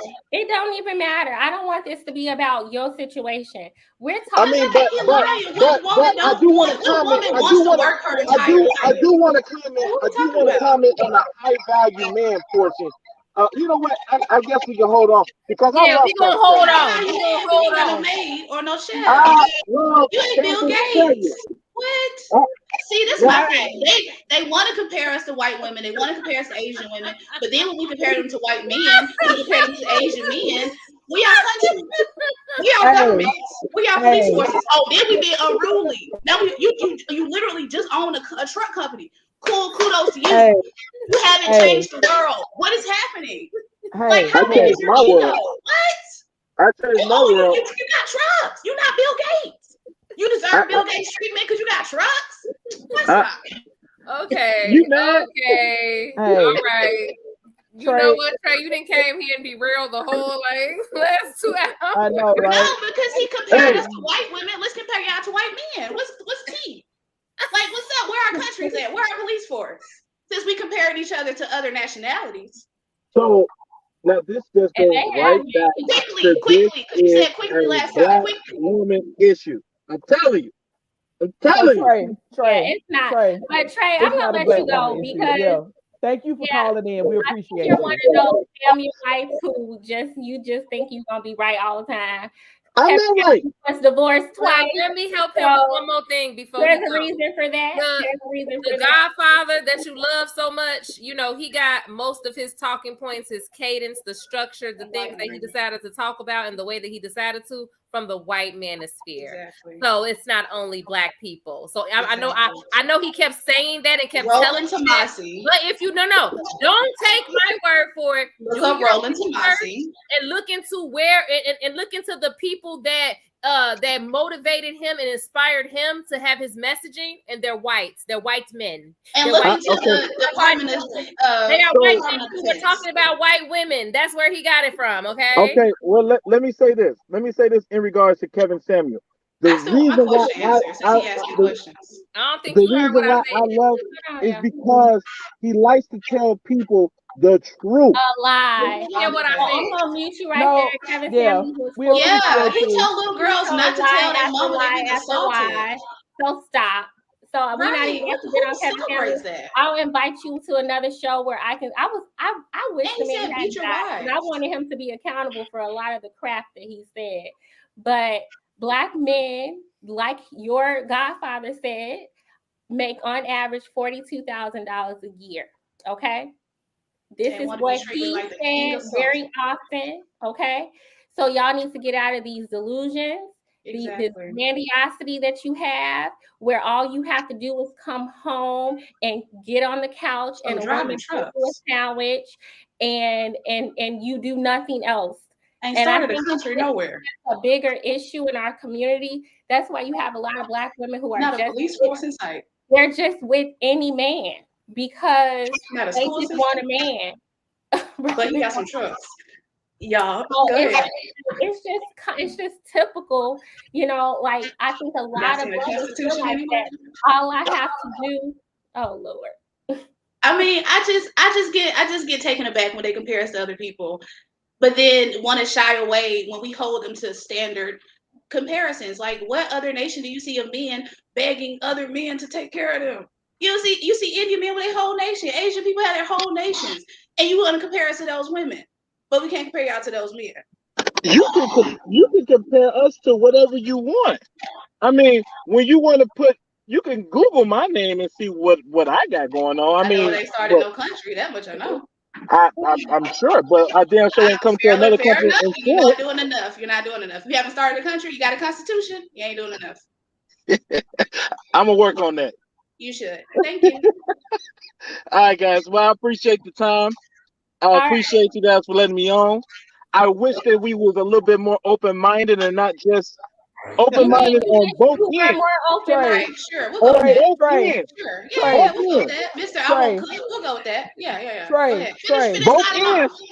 Trey, I I'm see like a you, disappointed father right now. Just looking All at right, his son. Trey. What and I do see you the think? Basketball wordplay. game to a clip. I'm gonna tell y'all what it is. Hey. I'm coming in hot. All right, thanks for coming, Trey. Thank you. She Later. came in like a regular person, and we wouldn't. All right, y'all. Yeah. So I'm gonna let y'all Yeah. have y'all your famous last words. It's really bothersome to me because like we've had guys on the show that are just so bullheaded, and I'm just like, I think we need a Kevin Samuels for the men. You know how they love Kevin Samuels so much, and it was all about how we need to bring Black people together, and this is how we do it. It's the Black woman. They need to do this and that. We need that for men because I don't see how we're going to have healthy relationships like that. It's like, how many times do you have to say the same thing? I don't think they want healthy relationships though. And They're then scared. Y'all don't. attitude. Y'all, it's fear. I go through this with my clients all the time. It's fear. Fear. They What are are you scared afraid. of? They scared because they ain't gonna get their way. That's all that is. It's fear. I am You too old to afraid. still be trying to get your way. Hey, Come on now. but are we really though? Are we really? Think about it. I am addicted Right. to what? These things. And I'm entitled. Entitlement, This is what I've been addiction, told. all these things. This is I what am I've been told afraid. I'm entitled to. And these are the things Exactly. that I tie to who I am as a man. Exactly. So Exactly. you're trying to shake the very foundation of who I think that I am. Like Because that's why I always compare that stuff again to why those white people storm the Capitol, right? Because you are trying to challenge people's core, their of who privileges. they are. Like they've tied their whole existence to it. So it's like that's what it is. It's the same thing with that gendered kind of ideology. Like if you try to take this from me, you're emasculating me. I'm no longer a man. Who am I? What is my identity? exactly. Yeah. Why you think they push back with the Voting Act of 1960? Like for real, these people knew what. And I watched the movie the other day, Selma. President John, he said it. He said they don't want the march from Selma to Montgomery. They want the laws to be changed. And then white folks were like, no, y'all need to get back in these fields and get in this kitchen because we ain't used to this. Yeah. These men ain't used to this. They are afraid. They are afraid. Just like Mr. Rooker in the comments. Yeah, I'm going to call you out. You are afraid because now you got to actually do something. Now y'all got to actually rise up and be these mandingo, we run everything leaders. Like you got to do it for real now. But what's so crazy? But what's so crazy is the fact that again, these same gender roles that they feel benefit them so much are the ones that are actually killing them and killing the people around them. And that's what it is. That's why they have the highest rates of self-deletion, because of the pressure, because of not being able to live up to these ideals that they think they're supposed to do. That's why domestic violence rates are so high. That's why depression is so high. That's why all of these things are taking place. So this stuff does not exist in a vacuum. So that's why I just need these men to really understand that I get it that you're holding on to this ideology, just like I tell the white people who hold on to the ideology, right? It's our heritage. Who sit there and vote against their own best interests when it comes to like social safety net programs and things like that, because they are afraid that Black people will be able to take advantage of it, right? They're hurting themselves because of their racist ideas. Like you're hurting yourself because of your sexist ideas. Like you think that you're getting all of these privileges, but guess what? You're actually getting the short end of the stick. You have been conditioned this way. You have been conditioned to think that you're not supposed to have no emotions. You've been conditioned to believe that you're expendable. That is also a part of patriarchy. While they want to holler about patriarchy and all that stuff, they're not talking nothing about how that's what gets you to just go off and die in war and nobody's supposed to care about it. Like this all stuff is in service of a certain master, and it's not you. It's not you. So you just really need to understand that, like Miss Jovo say, let go of that fear, because I promise you it's beautiful over here. I'm just saying. Beautiful over here. I'm just saying. I just think like even with Trey, he's saying one thing, but his ideologies are not matching up. Like he kept describing his marriage and how, he has a role, his wife has a role, right? Like he does things, she does things, right? But then when a woman is just saying, look, we want to fulfill our role and we want to work, we want to add to this marriage, we just want you to add to the marriage too, all hell breaks loose. And it's like, is this indicative of marriage? I cannot, this is just crazy to me that we talked for over 2 hours and the only thing he got was that we were bashing men. Exactly. When we didn't even say that men were lazy. All we said was that women are out here feeling like we're carrying the burden. And, and these are the men that say we should submit to them. We should listen to them. They want all these things from us. And all we're saying is, hey, just kind of see the other side of this. Why is that so difficult? That's scary to me. This what happens when you treat your son like your king. See, they grow up thinking that they deserve to be treated like king. It kind of seems like they have a list of what needs to be done inside the house, outside the house. He picks all the things that he wants to do. Exactly. Then she does the other. When it should be like a little draft, like, okay, what are you good at? What am I good at? What can I do? What I cannot do? And that's how the list should be determined, instead of I'm not doing that. I'm not doing this. I'm not doing that. And don't have a real reason on why you're not going to do it, except for the fact that that's your job. Like the things that I'm not going to do in the house is because my wife is just better at it than me. That's the only reason I'm not going to do it. It's not because I feel like that's her role or I'm a man. It's because she's better at it than me. The things that she's not going to do is because I'm better at it than her. And that's that's our way of doing it, So, if it works for his household, then it works for his household. They've been married for 8 years. So who are we to say it doesn't work? So it's obviously working. I know him personally. I feel like they have a happy, genuine marriage, but that's just his way. But like we said, most marriages and relationships are not like that.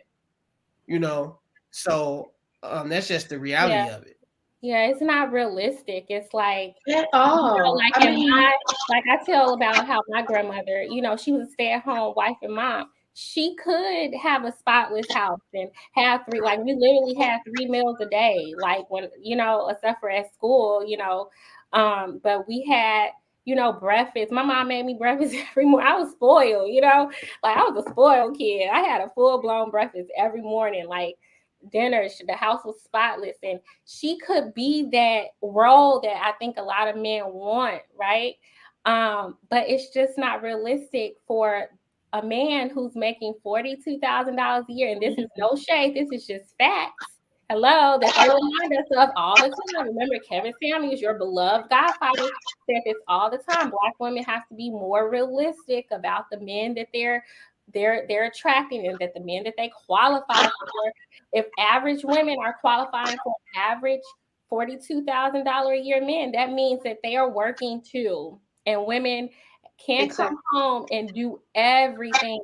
Like, I don't even think, like, listen to them. Like, he told on himself. He said he saw his mama do it. So because he saw his mama be drained, he feels like a woman in his life needs to be drained too. Like, you know, and it's just really sad to me that this is the state that we're in. Like, why can't it be about, like, I love what Jovo said earlier about willfulness. You know, like, I'm willing to do and I will do what needs to be done to make this marriage work. And that's all women are saying. Like, yeah, there are some lazy women who don't do what they're supposed to do. They slack. But here's the thing. And I know a woman who, I don't want to say too much, right?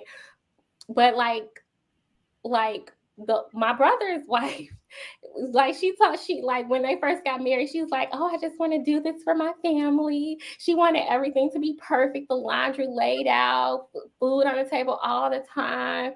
Fast forward years, 17 plus years later, she ain't that wife now. And she's still a great wife, and they love each other and all of that, but she's drained because you can't do it by yourself. It's not realistic. And I don't know why these guys are really thinking that if they know that they make it $42K a year and your wife got to work, you know, why do you think you're gonna have this junk like this Miss Cleaver? Like, no. It was the arbitrariness of it for me, because I've known married couples that have experienced full-blown paralysis within 5 years of their marriage. Somebody's got into a car accident, now they paralyzed from the neck down. Imagine marrying a partner that said, I'm not going to do this basic daily task because I have this genital.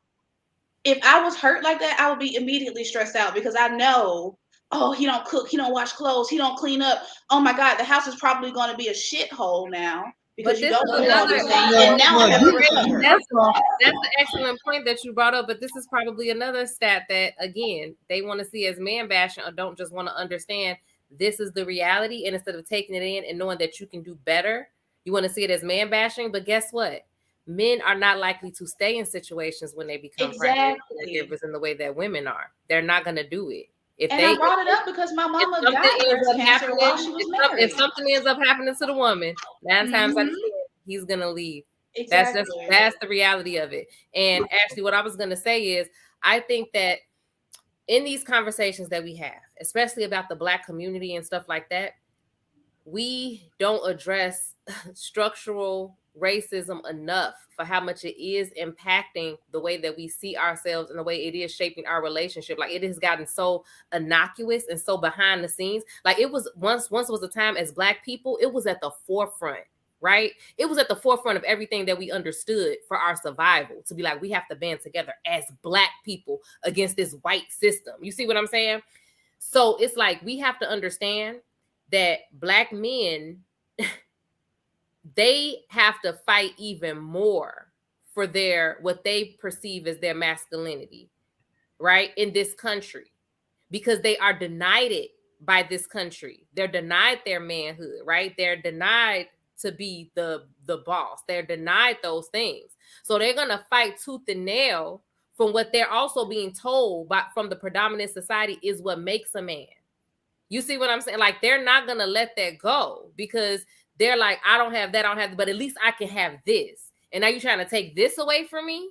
You see what I'm saying? Like, what do you mean? Like, this predominant society has told me that this is what makes a man, and they're denying me that manhood, and now you're trying to take it from me.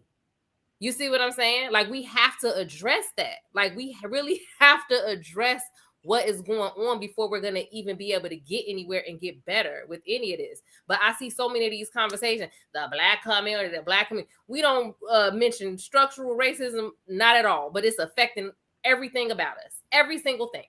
And it's crazy to me. Yeah. All right, y'all. Let's go ahead and close out. I want to ask everyone their famous last words.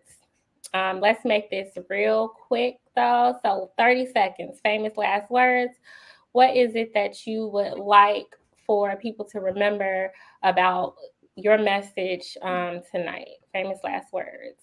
Who likes to go first? I'll go first. It'll be short and sweet. I promise it'll be real straight to the point. I'm gonna say this one time and one time only. Don't compare Black women to any other nationality if you do not hold up to the nationalities of men that you are comparing them to. That's all. All right, catch Raven on Clubhouse last Monday of this month, 7 p.m. Eastern. Famous last words, Darwin. What would you say? Men, help these women out during the day and, with these daily tasks at home. Don't let them break their back, provide for the family, because if they break their back in the daytime, you can't break their back at night.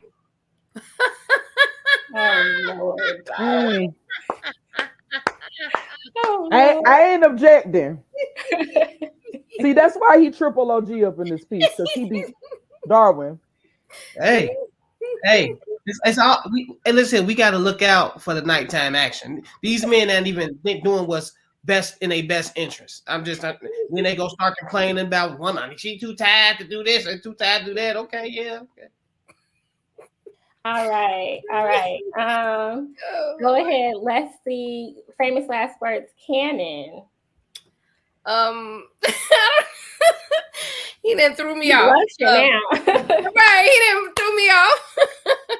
But yeah, listen, let's just make sure that if we aren't informed about something because it does not reflect our immediate reality, that we take a breath, take a step back, and there is literally nothing wrong with looking into a topic and understanding that there is a large, big world out here that more people exist in it with different experiences than you. So just do a little research. It's okay if you haven't heard of something or you don't see it or you don't know it, but just research and read up on it and understand, because there's a lot of information. So that's my suggestion. Awesome. All right. And Mrs. Jovo, famous last words. I encourage everybody to cultivate a willing response to these situations that we talked about tonight. Because when you practice willingness, you are acting in your wise mind. That's my comment. Awesome. Thank you, Jovo. All right, y'all. We had a good one tonight. I would say for my famous last words tonight, I would say try to be fair. Try to be fair. Let's be realistic. Let's be honest about what's happening, shortcomings and all, I would say to the fellas out there, thank you all who are listening to understand and trying to be fair in your assessments. I see y'all out there. Thank you. As opposed to just regurgitating stuff. Thank you for those of you who are self-reflective, honest about Black women, but also honest about Black men. And I ask for all brothers and sisters to do that. Let's try to be a little bit more balanced and acknowledge some things that are going on and stop trying to live in this bubble, but really be truthful about everything, about what's really happening, so we can, and let's be honest and start digging deep in ourselves to know why we think the way we think and do what we do. Try to be honest, because we're not going to make progress until that happens. So those are my famous last words. Be honest and be fair. All right. So that's it for the ladies' room tonight, y'all. It was interesting show as usual. Make sure you like, comment, and subscribe. We had a good one. You can follow us on Facebook as well. We have a Facebook group. Continue the conversation there. It's called Facebook. It's called the Ladies' Room Podcast Group Chat. All right. I'll be out of Facebook jail in 2 days, lady. Awesome. Hopefully you'll go back. But that's it. That's tonight's show. We appreciate y'all. Bye. Good night, y'all.